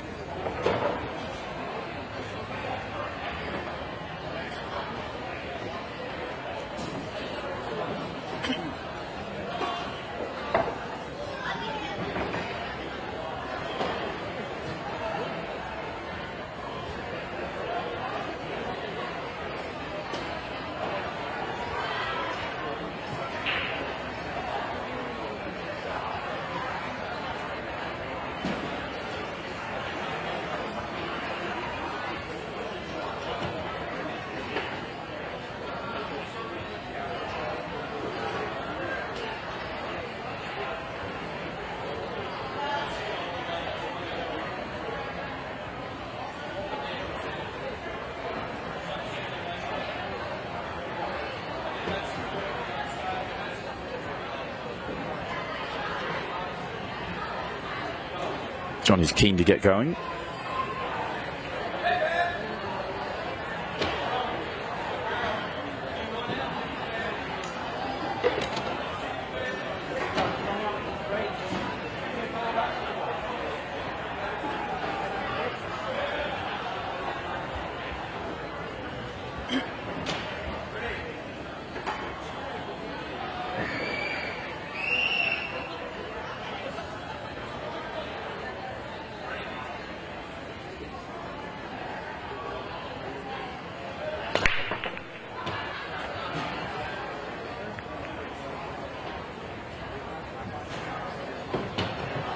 Johnny makes a ball. Made the stripe. Stripes would be what he wants. It's the starter ball. If he chooses to 10, he's got to bridge right over the top of the 14. So all of this considered, he might change his mind and play solids. Do all the solids have pockets if you can connect them? Might do. Not sure about the 2. The 2, I think, might go past that 11 ball into the bottom left. He's going to have to make a combo as well to start with. I think if the 9 was a little further away, so that it was more accessible, I'd like the stripes, but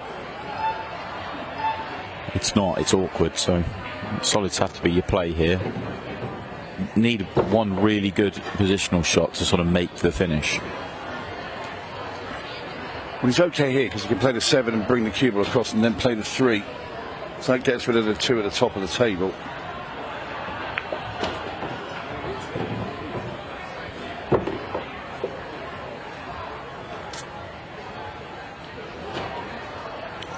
Yeah, his main point of focus is the 2 ball. He's now come around twice to look at it. He'll be looking to see where he can get on it. Can he get on it from here? That's what he's going to probably try and do. And he's coming down, but he's going to go too far. What he has done, though, is landed on the 4. So, as Kobe Jack would say, a bailout ball. He was trying to get on the 2. He could play the 4 into the corner, maybe shoot the 2 into the side pocket. He's going to dig it and come back. Yeah. Oh, push it through. Well, the 2, does it still go? He play the one into the side. Got to deal with some traffic though.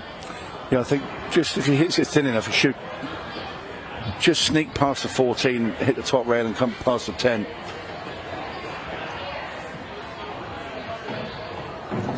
This could be perfect. Beautiful shot, that. Beautiful. I'm not sure he'd pick it up with his hand and put it much better than that. Maybe quarter a turn higher. Yeah, when it's they see what Johnny's looking at, he can make that ball.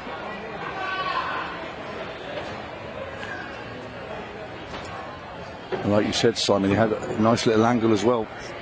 Easy position onto the 5. This is now simple stuff, and he's going to be on the hill.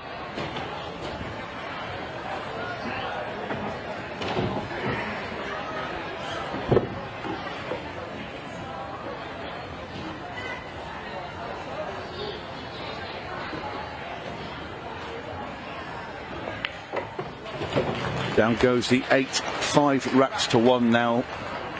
The Scorpion is in front. He's on the hill. Yeah, very smooth match. Quite nice for him to have this match out here. Get another bit of table time on this one. You know, ahead of the mixed pairs tonight. And obviously both players already through to the main event, so there's no huge pressure. Talking about the mixed pairs, this is how we are set. This is your evening's entertainment. Ashley Benoit and Shane Van Boening, probably many people's favourites, but we've got former champions in Tina Larson and Justin Bergman. We've got 2-time finalists in Tara Connor and Tom Cousins. Matlock's a former champion. Change of partner with Brandy James this time. And there is Johnny playing with Nicole.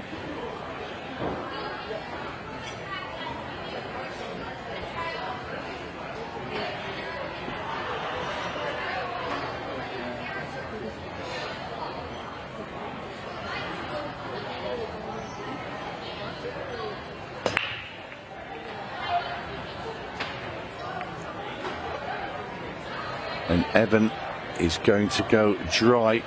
Not quite happened for him out there today. The only solace he can take is he's not going to be knocked out. He's already won 2 matches in his group, as has Johnny Archer, so both players are through. This is purely playing to see who wins the group. And at this moment in time, it's looking very much like Johnny Archer.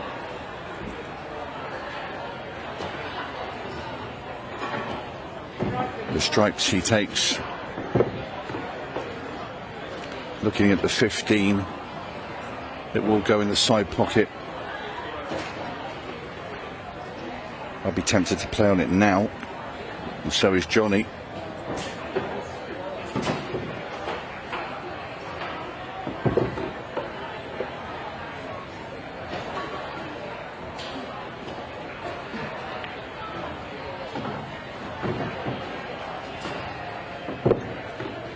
So it'll be the 9 ball next. Down the rail. I don't think John will even bother trying to move that 8 ball.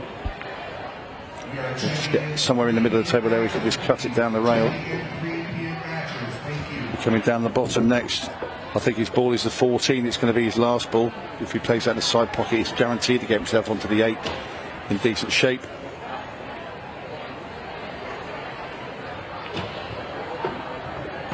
Now it's looking very much like Evan Moreau has been stung by the Scorpion.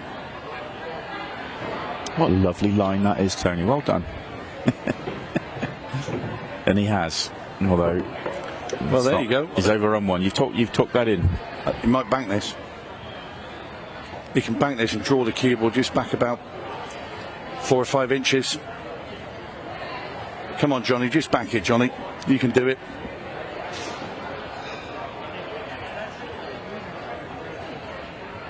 See, if he cuts in the side pocket, the cue ball's running into that 1 ball. Yeah, he'd probably be able to go. I think he could avoid the 1, maybe go 3 rails. But even if then you're crossing a line with no margin of error, the bank is guaranteed a shot at the 8 ball. Yeah, if you strike down on it a little bit slightly on the left of the cue ball, should check the ball back. Just like that. Yeah, in it goes. So this 8 to win the match and complete this group, and Johnny will top it, and Evan Moreau will go through in 2nd place. No frustration for Johnny. Played it fairly pacey for me. Snatches the chalk away in disgust. Not happy. Yeah, just threw it straight into the rail.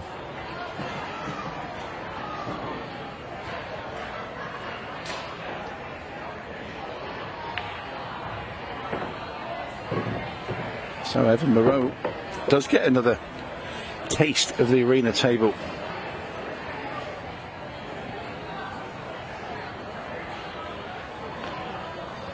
The rack he won, we did seize. He's quite fluid with the cue. Had made a couple of early mistakes, but after that it's been the Johnny Archer show, and he's not really had an opportunity to get to the table apart from the rack that he won.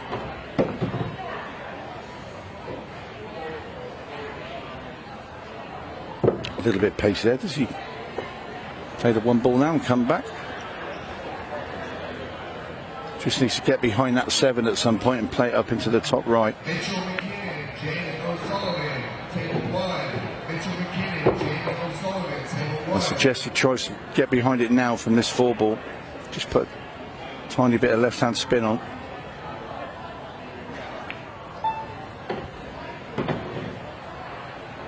And that's perfect. So Evan Moreau is going to keep fighting.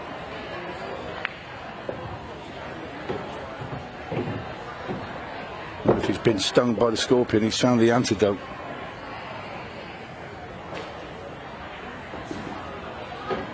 Make Johnny miss. You're looking for more praise out here, Tony. Oh, another rack on the board. Hanging tough, I guess. He's got a long way to go to get back into this one. As we've mentioned a few times, it won't matter in the grand scheme of things. This is for position in the group. Both players already safely into the main event. Draw gets done when all the group games have finished. Another hour or two of group games still to go. The last 64 of the Open is played tonight at around 7 o'clock. There's 2 rounds of the 8 because there's 64. 64, last 64, so 32 tables required. And we'll use the 16 in the other room. So it'll be about 3 hours worth of last 64 action tonight from 7 o'clock. And the players will be back tomorrow morning for the last 32 when we will turn our attention back to the Open. It does mean that players like Johnny and Champion Boening and Skylar Woodward, some of the players we've seen before, and potentially Justin Bergman, who's coming up next, they're going to have to mix playing with the mixed pairs and their Open later on tonight. But nothing new for a pool player, playing back to back. Bit of extra shoulder in that for Johnny. This time makes no ball. We see that time and time again. He's a little bit frustrated to not have wrapped up the match at the last attempt, and he's just a little bit more shoulder into that break off and it goes dry.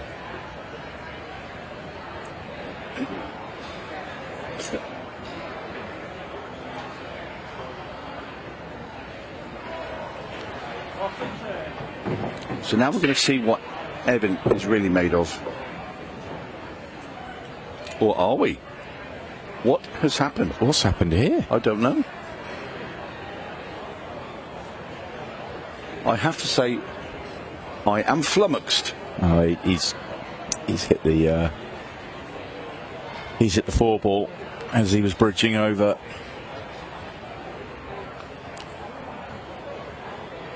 Second time in the match he's done that. He's outdone Del Sim. Hard to see that from the overhead camera there, but yeah, as I said, Rich Rhodes will not miss a trick. He'll be thinking that Rich Rhodes doesn't like him. I'm sure that's not the case. He's a referee of the very highest standard. So is Daryl Hibbert. It's with him.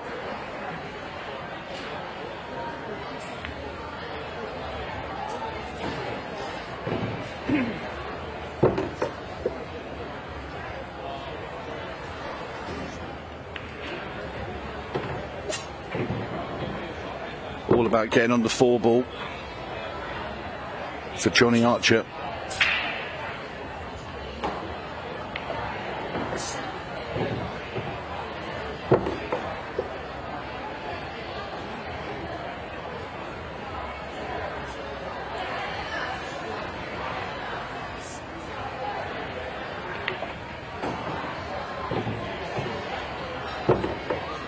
Very good indeed. Judged that really well. We've talked about this a few times, that judging a draw shot like that is not that easy. And he got that absolutely perfect. Simple 8 ball to finally get over the line. He's already missed one for the match. Not this time though. Johnny Archer gets the job done. He will top the group in the Boston Open. He'll go into the last 64, as will Evan Moreau. Unfortunately for him, though, he will suffer a loss. Still goes through to the main event, though, and he will be in action later on in the last 64. We're going to move on, turn our attention. We've got Ray McNamara in action. He's taking on Justin Bergman.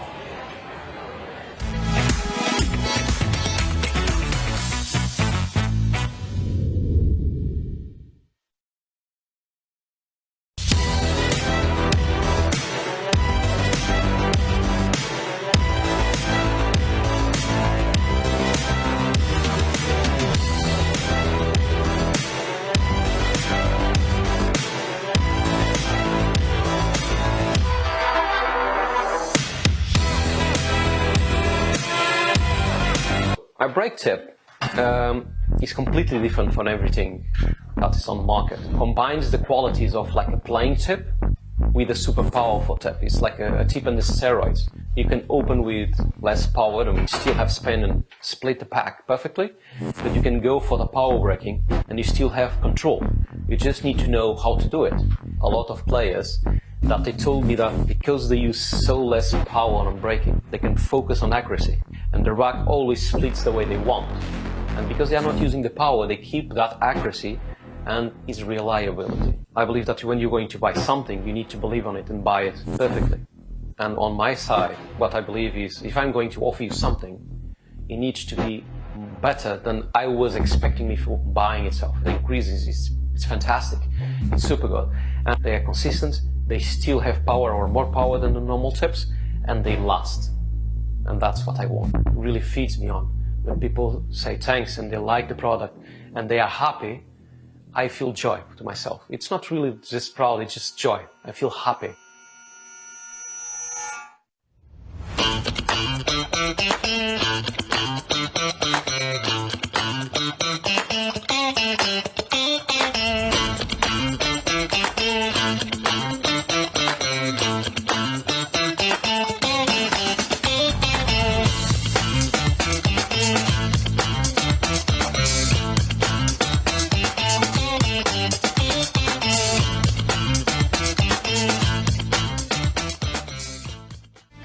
With over 175 years of billiards history, tradition, and expert craftsmanship, Brunswick is a name synonymous with our game, which makes it the perfect partner for Ultimate Pool USA's vision, a fun, fast, and exciting pool for the players all across the United States.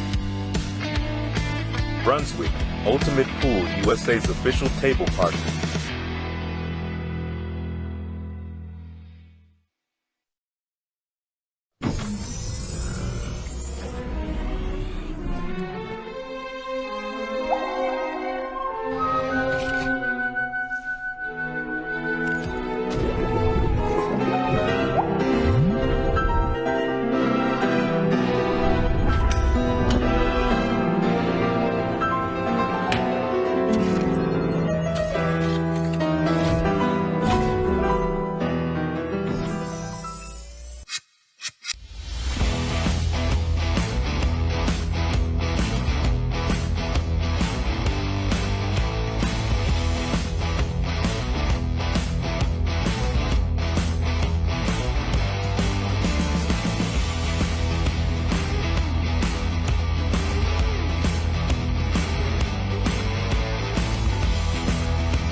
Hi, I'm Scott Ryan, Ultimate Pool USA CEO, and I'm here to tell you that Ultimate Pool USA is capturing the hearts and minds of so many pool players across the United States.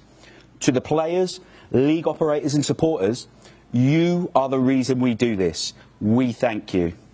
As we approach the end of our first season, I'm delighted to announce that our monster prize pool, including that groundbreaking $100,000 first prize, is ready to pay out at our nationals. You heard us right.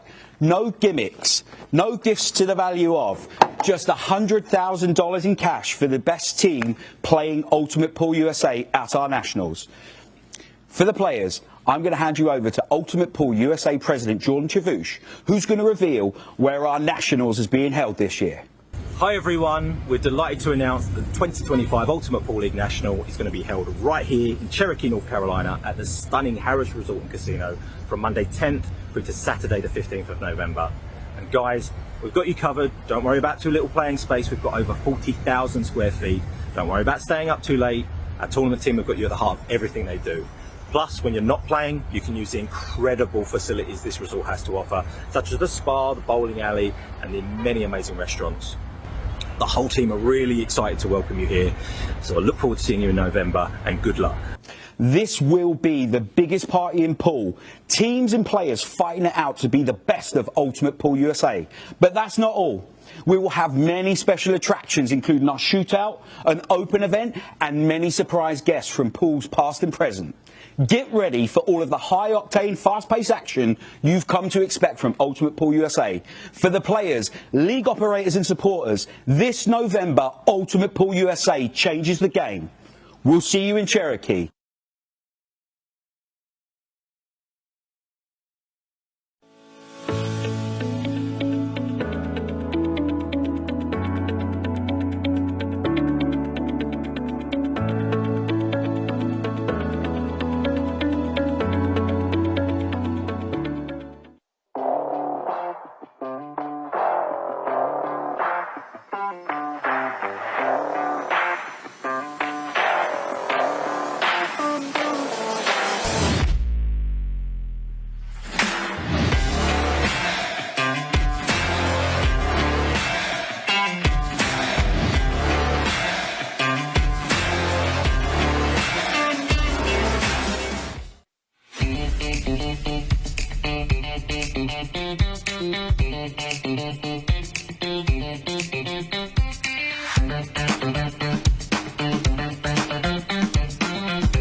And welcome back to the Boston Open. Justin Bergman lagging up there. I think he's lost a leg. And here, McNamara. Both these players have both qualified. They've won 2 out of 2 in their group matches. So this is purely playing to see who wins it. I'm Tony Holgate. Joining me in the commentary box, local legend Mike DeMarco from Ship the Cash. Tony, pleasure. How are we, sir? Doing wonderful, enjoying the Boston Open, seeing what Ultimate Pool USA is doing for our USA pool scene. And you have a lot to do with pool. Yeah. Let's tell the people at home. Yeah, so I guess I'm more of a player advocate and try to just deliver what the players are looking for. I listen to them, listen to what they're looking for, and work with the players, the venues, the league outfit, venues, you name it. So just try to, promote pool and do what we can do to help. Yeah, I hear you do a great job as well. Thank you. I know you've met with our CEO, Scott Ryan. Get on well with him. He's a great guy. Yeah, and I want to mention about Scott, it's really unique the way that he interacts with his staff, and I want to give him his flowers, give him his kudos, the respect that he gives, and he's thanking everyone, and, Yeah, he's genuinely is a really nice guy. Really nice. All right, Ray Very McNamara. good at his job. I will say that. Ray McNamara breaking, does make a ball. And he's representing Snookers down in Providence, Rhode Island. That's our home base. Oh, right. So very familiar with Ray. Of course, we know Justin Bergman, the legend. Yeah, Ray's going to have his work cut out with Justin. Absolutely. Tell you what, if Ray can get out in front of this, I think he can hold serve. But obviously with Bergman, very, very tough. I'll tell you, the biggest struggle I've seen with a lot of the players, not necessarily from the Ultimate Pool outfit, just some of those particular rules as we saw in our last match. Evan Moreau struggling with a couple of those particulars. But I do believe that the format is going to become very popular, and it looks like the players are enjoying themselves. Yeah, it's very fast and furious, and, it's great entertainment for the spectator. And it's a lot of fun for the players. Most definitely. Looks like Ray's going to slip this 6-ball right into the side pocket. Seems like he's pretty comfortable right off the bat, Tony. What do you think? Yeah, but we've seen a lot of players for the first time in a TV arena. You're playing a pretty much a legend of the game as well. And it's easy to be eaten up out there. I'll tell you, with Ray's experience, I don't think necessarily that the player would get to him. I think it's really just the format and the clock. Those are things that he's not comfortable with, but Ray's played for a long number of years, and he's played some of the best in the game, so I think it's really just going to be if Ray can manage the clock and the format. Yeah, well, the thing is, he's not under a massive amount of pressure because he's won 2 out of 2, so he's already qualified for the last 64 anyway when it goes into a straight knockout. For the 1-ball bottom corner, doesn't... Oh, wow, it did fall. And it's perfect as well onto the 4. Great line here. 8's going to go to the bottom left corner. Yeah, your man's going to take the first rack. Good shot there. Perfect line for the 8. Well, I have to say, an impressive start here for Ray McNamara.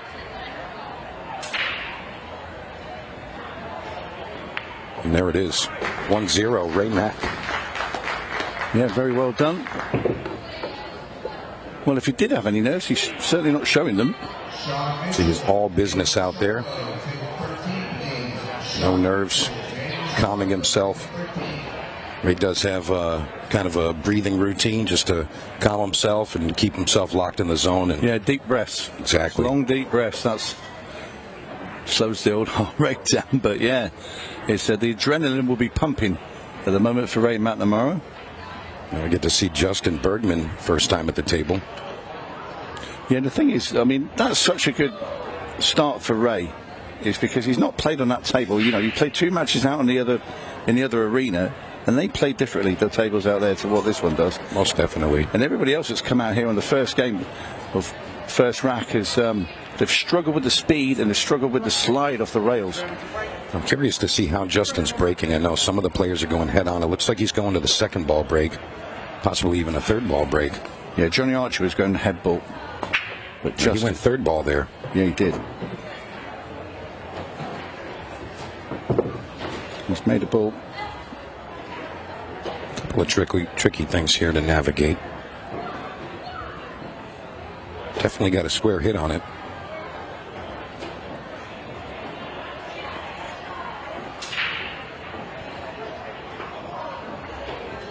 Looks like he's going to go solids. Trying to hold himself under that purple 4. Yeah, these are good.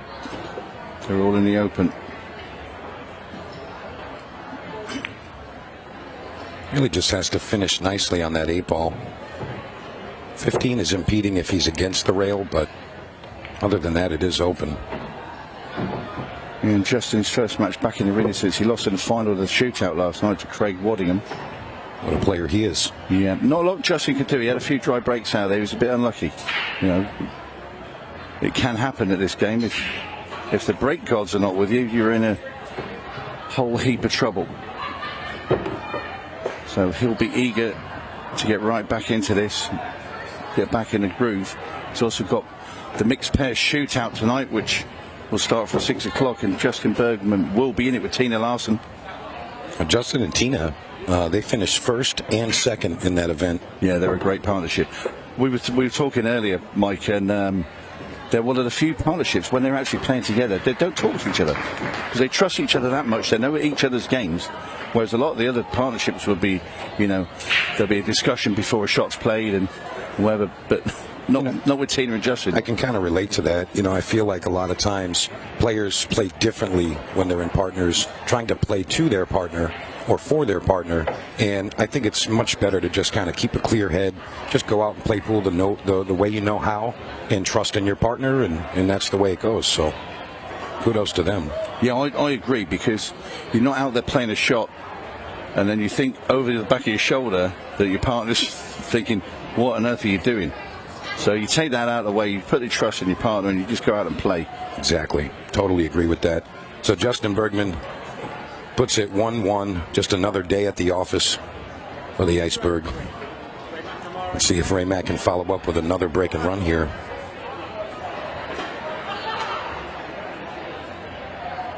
Ray has an interesting practice routine. He has a product he uses, and he's able to shoot what he calls a blind shot. So it's actually a decal you put on the table, and you put an object ball on one side, and there's a ghost ball on the opposite side, and he puts a little piece of paper there, and you can't see the object ball, and if he's able to connect to that target, the ball goes in. Very interesting practice routine he has. Really just locks him in. He says that it calibrates his stroke. Wow, that's amazing. I'll tell you what, so far it looks like he's doing just that.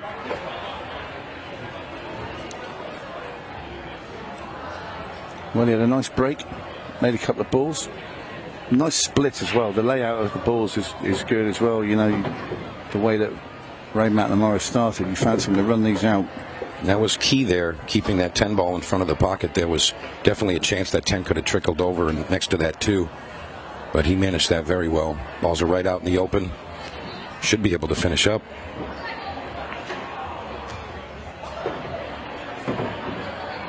Nice speed. Yeah, this is good. 9 up into the top. Then he goes into the side pocket next with the 11. And this is going to be 2-1. And, well, great start to this match. Now, if they both continue this type of play, Ray would win on the hill. So the break and run twins. Yeah. Then it'll be a 6-5 victory for Ray McNamara if we do continue, like you say, Mike. But oh no. My word, spoke too soon. We put the mockers on him. We can guarantee contact here, but will he pocket it?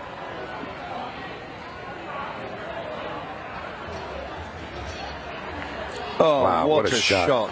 Fantastic shot from Ray Mack.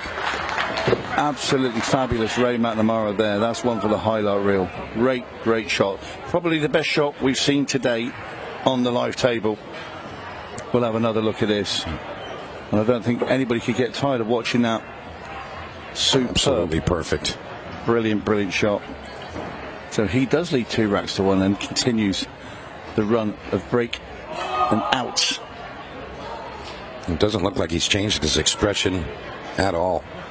Just really maintaining that headspace and staying in that zone. I think the reason he got hooked there, I think, and what we were speaking about earlier, Mike, is the difference of the slide when you come off the cushion and came off that bottom rail, and he wasn't expecting it to go so wide.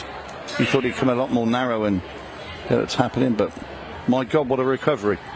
I totally agree there. Justin doing the 3rd ball break again. See if he can find success.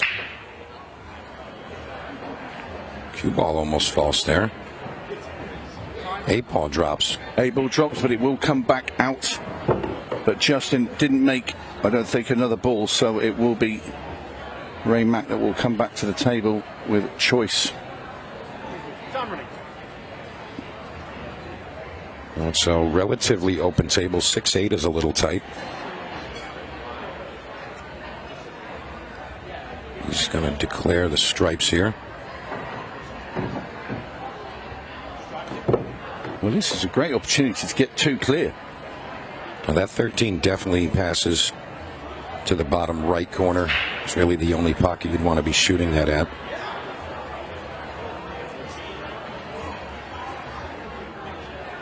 He's going to get rid of that 9 ball before he goes back down table. Yeah, I like that play. Take them out in areas and try and just come down so everything's short position. Totally agree with that, Tony. A 12 ball trickling out and going way back up table. Is it going to go up and save him so it goes past the 2? It does. Fortunate. Yeah. Like you said, that's a little bit of that unknown on this equipment. Playing on the other outside tables, coming into the arena, the balls do react differently. Nice control there. Ray's kind of a simple player, meaning he doesn't like to move the ball too much, fall onto natural lines and just let it work. That's the way to play. However, getting from the 15, well, he's going to get on the 15 first, but then getting from 15 to the 8. This is obviously going to be the key. This is an easy ball to make.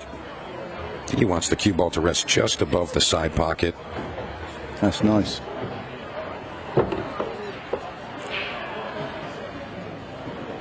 Now he could go into the 7, playing it to the side. Has some danger to this, obviously, with the traffic down there.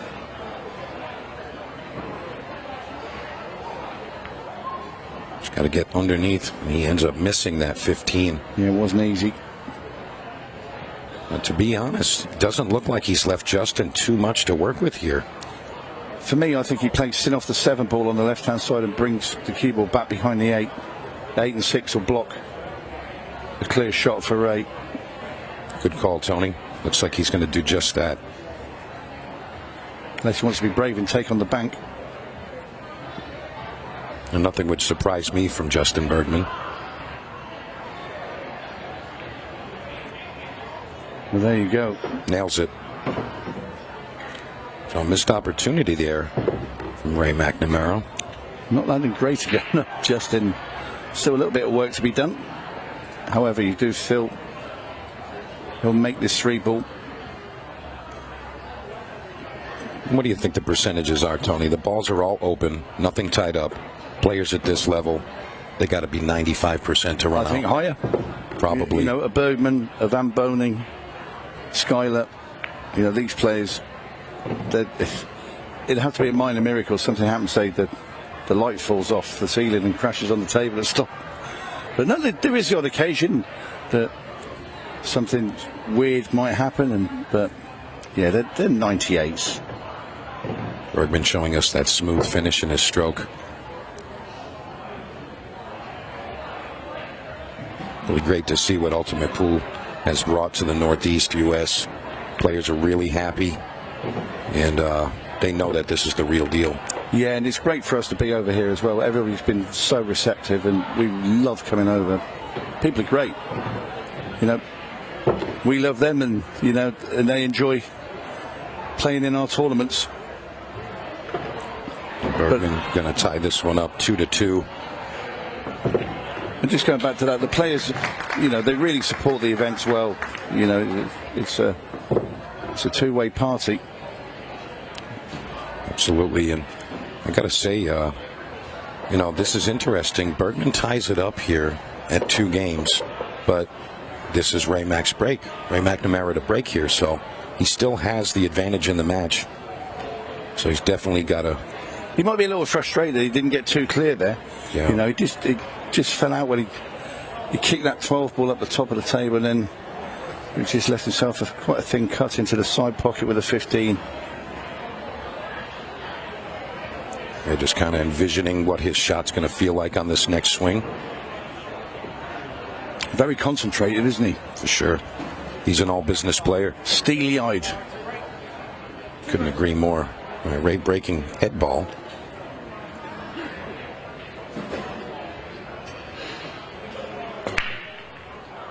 That's nice. Goes to the side, to the corner. I like the way he controls the cue ball. He's going nowhere near the corner pockets, where we've seen a lot of the top players have been a little bit, I'm not, would I say, careless, but... And he's declared touching ball. Yeah, has to play away from that. They've been a little bit haphazard with the cue ball, and we've seen quite a few scratches up in the top corners, but Ray seems to have it down.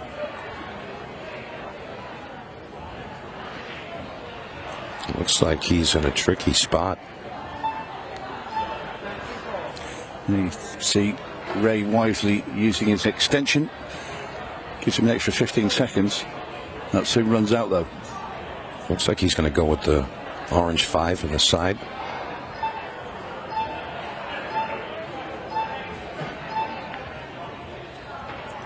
Well done. Lovely shot. Still not out of the woods yet. No. Can he get past the 1 and make the 3? If he can, or is he going to have to dig down? Play it? I think he can get through to the 3. A little swerve, perhaps. Oh, he's playing the 1. Playing a little 1 pocket in that left center. He loves it. That's Ray's center side pocket. Tell you, he dug himself out of a little issue there. Looking pretty good from here on out. It could be Ray's sort of pull hole, couldn't it? Ray's side pocket. Side pocket Rays. Yeah. I like it. I'd go. Propose that one. Especially with a lot of beer in now, I'd definitely go. Fair point, Tony. Oh, missing the 6 to the side. Do you know what? I think he took his eye off the pot because he was more concerned about where the cue ball was going. I think you tend to sometimes look at them and think, yeah, I'm easily going to make that. Right, where am I going with the cue ball? And just one little tiny mishap is easy to happen. You know, something I was speaking with Lucas Fracasso-Werner, another great player. I was on one of his matches in the shootout. Great player as well, by the way. Yeah, he had a shot. He missed the 8 ball to the side pocket. And, you know, I asked him later, I was like, did you hit inside English and the cue ball squared? He's like, totally. He's like, that's exactly what happened. And I think that, like you said, the difference in playing, on the equipment, just that little bit of slide. Ray had a little English on there. Perhaps the cue ball squared. Just took his shot a different direction there. Bergman back to the comfortable position here. 3 balls in the 8 ball.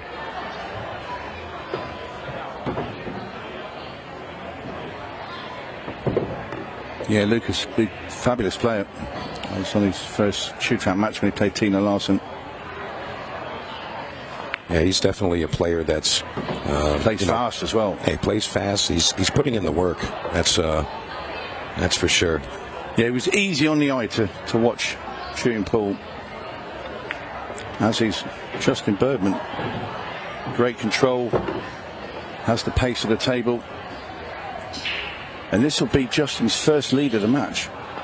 And he kind of took away the advantage of Ray breaking the first rack as Justin comes in to game number 6 with a 3-2 lead and the break. So, missed opportunities there. Ray Mack had 2 turns at the table. Wasn't able to finish. But he's a resilient player. Sure, he'll just correct his mind and just keep moving forward. You see that interesting rack there. Tony, what's the name of that rack? It's a smart rack. The smart rack. Ultimate Pool Smart Rack.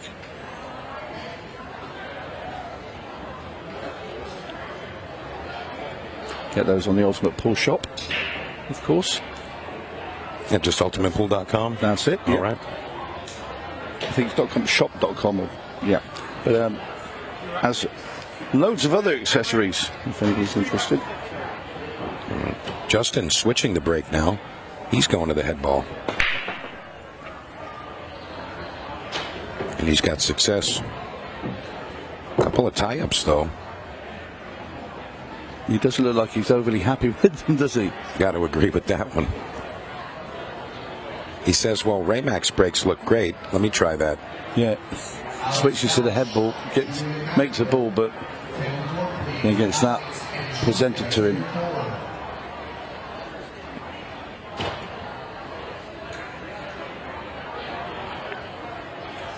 Well, he's refused. He said, "Go on then, Ray. I'll hand the table to you. You can make the decision."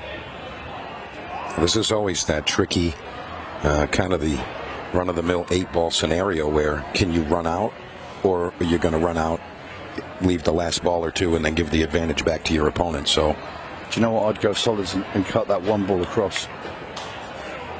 He took a gamble there, Ray. He shuffled the pack.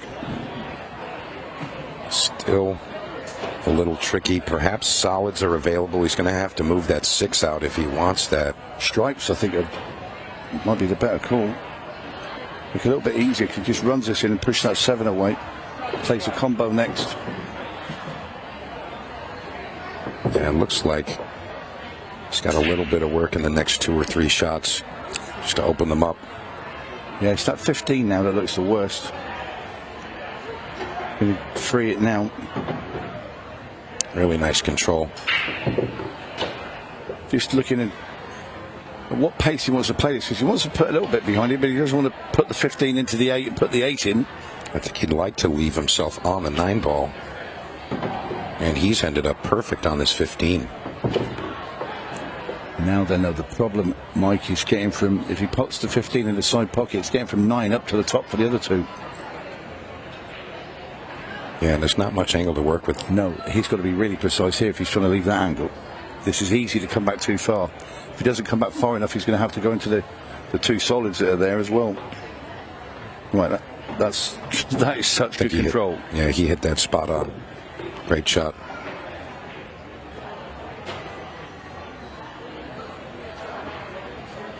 This is a massive rack for this match here. And he's ended pretty well for this purple stripe. Holding pace as well. Justin's not slowing down.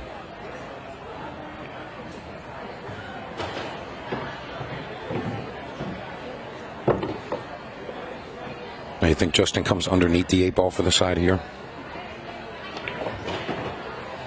Oh, he stays above it, right on the rail. Lovely control. Lovely control throughout this run. Yeah, you can tell he's very comfortable on this beautiful Brunswick table. Yeah.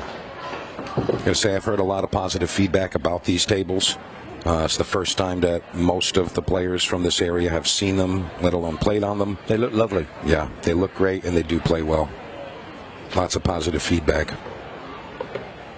Well, it's a great name in pool for years and years and years. And they've really come up with a great table there, I have to say. Well, Justin's enjoying being on that table, and I don't think Ray's enjoying himself out there. I agree with that, Tony.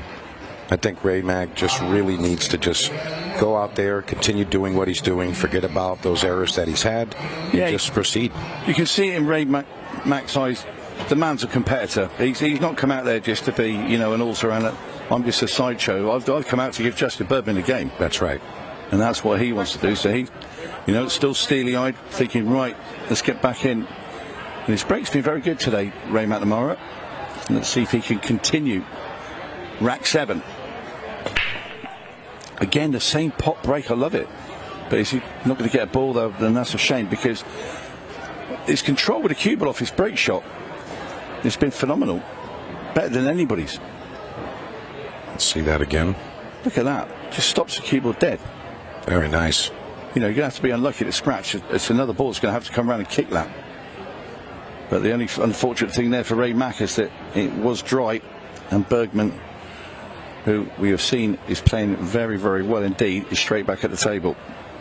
Doesn't look like there's too many issues for him as well, so this should be another run out, putting Justin at 5. Just shows you how trivial some of those intricate shots can be. Just a couple of quick things and a dry break, and next thing you know, you're down 5-2 from up 2-1. Really changed in the blink of an eye. Absolutely. Do you like shooting the 3 ball next and just drawing into the 8 a bit and then playing the 7? I think it depends on exactly what he's got here for the 7. If he can shoot this and go up, no, he's going to go with the 3. I guess there's enough room to move the 8 just a bit. He doesn't even touch it. Perfect. Yeah, this way he gets a little bit more angle, and he can just maybe spin the cue ball out behind and off the rail and back up the table. And you see him digging down there. This is loads of left-hand English on this. Didn't want that little bump. And that's going to be trouble. That's going to be trouble. It could be. Ray Mack, chalk your cue. Try and kick this. Great contact there. So Ray will get to see the table. And stripes, apart from that, well, you've got the two balls there on that left-hand side rail. They're going to be the problem for Ray. But he does have some balls to try and get into them. He might even go in now, because I think he can go past the line with the cue ball. Yeah, it looks like he's loading up. Stun the ball, slide it right over into those right now. And he's missed the pot. Wow. And he played it so well to kick them out as well. And again, I think that's going back to the slide of the table, just a discomfort a bit. Kind of jarring the ball. And Bergman going to have no issue cleaning these up. Smooth over the 2 ball here. 8 to the bottom left. Great speed. You can tell Justin's very comfortable on this table here. Comes a little low on the 8 ball. Shouldn't be an issue, but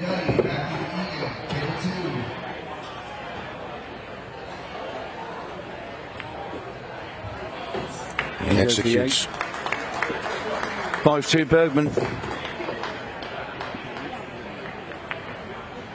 Now in this alternate break format, it's really tough to come back from an extreme deficit, because your opponent's going to still have an opportunity at the table. Yeah, you're now relying on your opponent either scratching or having a dry break. And aside from Bergman's loss of turn on the break and the one missed position there on the 2 ball, those are his only errors I've seen. Yeah.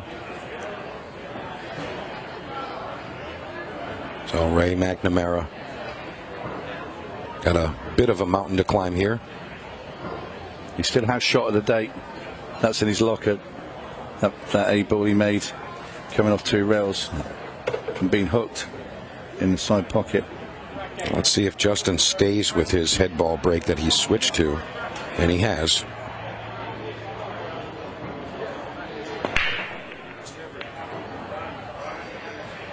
Be another dry break. I think if that continues, we'll be soon going back to the other break.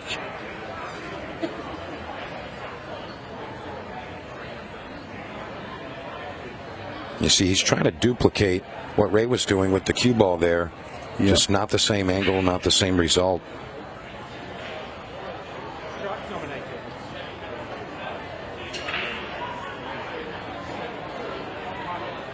Looking for the 14 in the corner here. Good shot. Doesn't want to move things around too much. Yeah, as you look at the table layout for Ray, 11 ball, whether it banks into the side pocket or whether he wants to move it, that looks his trickiest.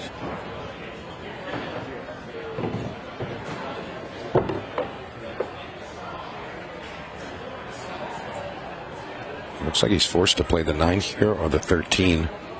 Do you see another shot here, Tony? 11 off the side rail into the 3 and slide it down. Might be going with right that. Corner.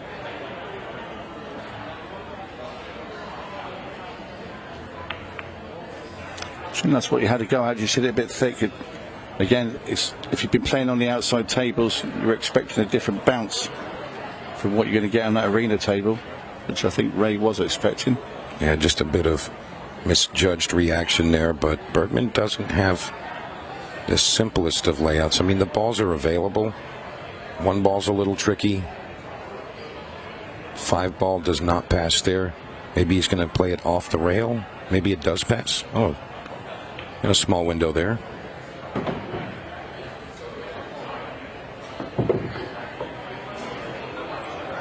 Six ball.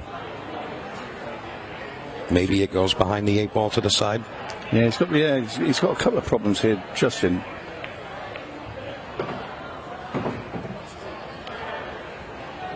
he's rearranging the furniture, but it's not really what he was envisioning.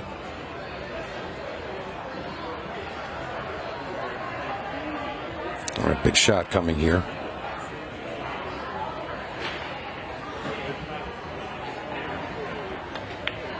Oh, what a shot.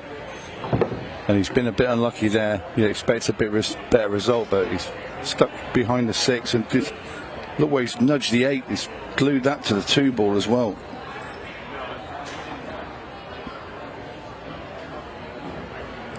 I think this rack might have a bit more mileage in it, Mike.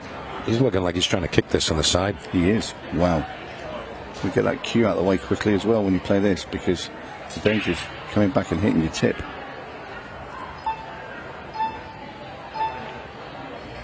Off the 4. A good effort. All right, McNamara with an added opportunity here, and he would be breaking, so big swing if he can finish this one.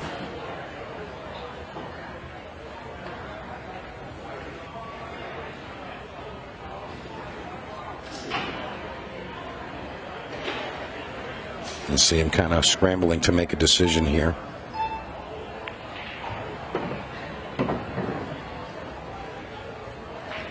You see it's 15 in the top left. Cuba runs into the 8 and the 2.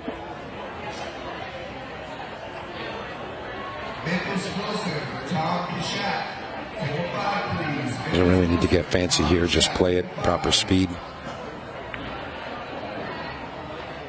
He's just overcut that. And again, I think he's just misjudged the control with that sliding cloth. Looked like he kind of spun it up to the top there.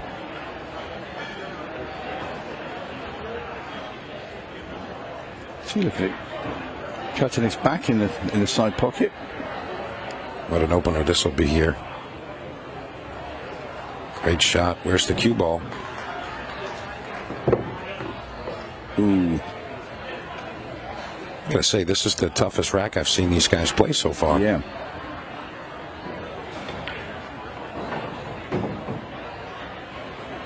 Clean bank on the 4.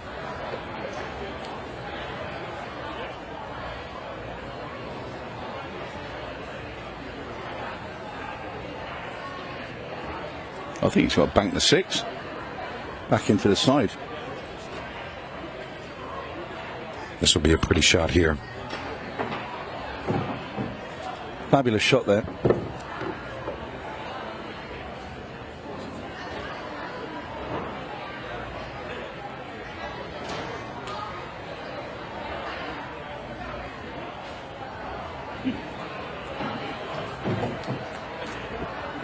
And this 8 ball now for the match.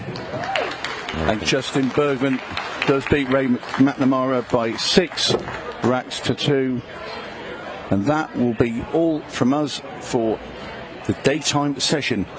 But don't go too far away. Go and have a bite to eat. Come back 6 p.m. when we will be back with the mixed pairs shootout. Thanks for watching. See you soon.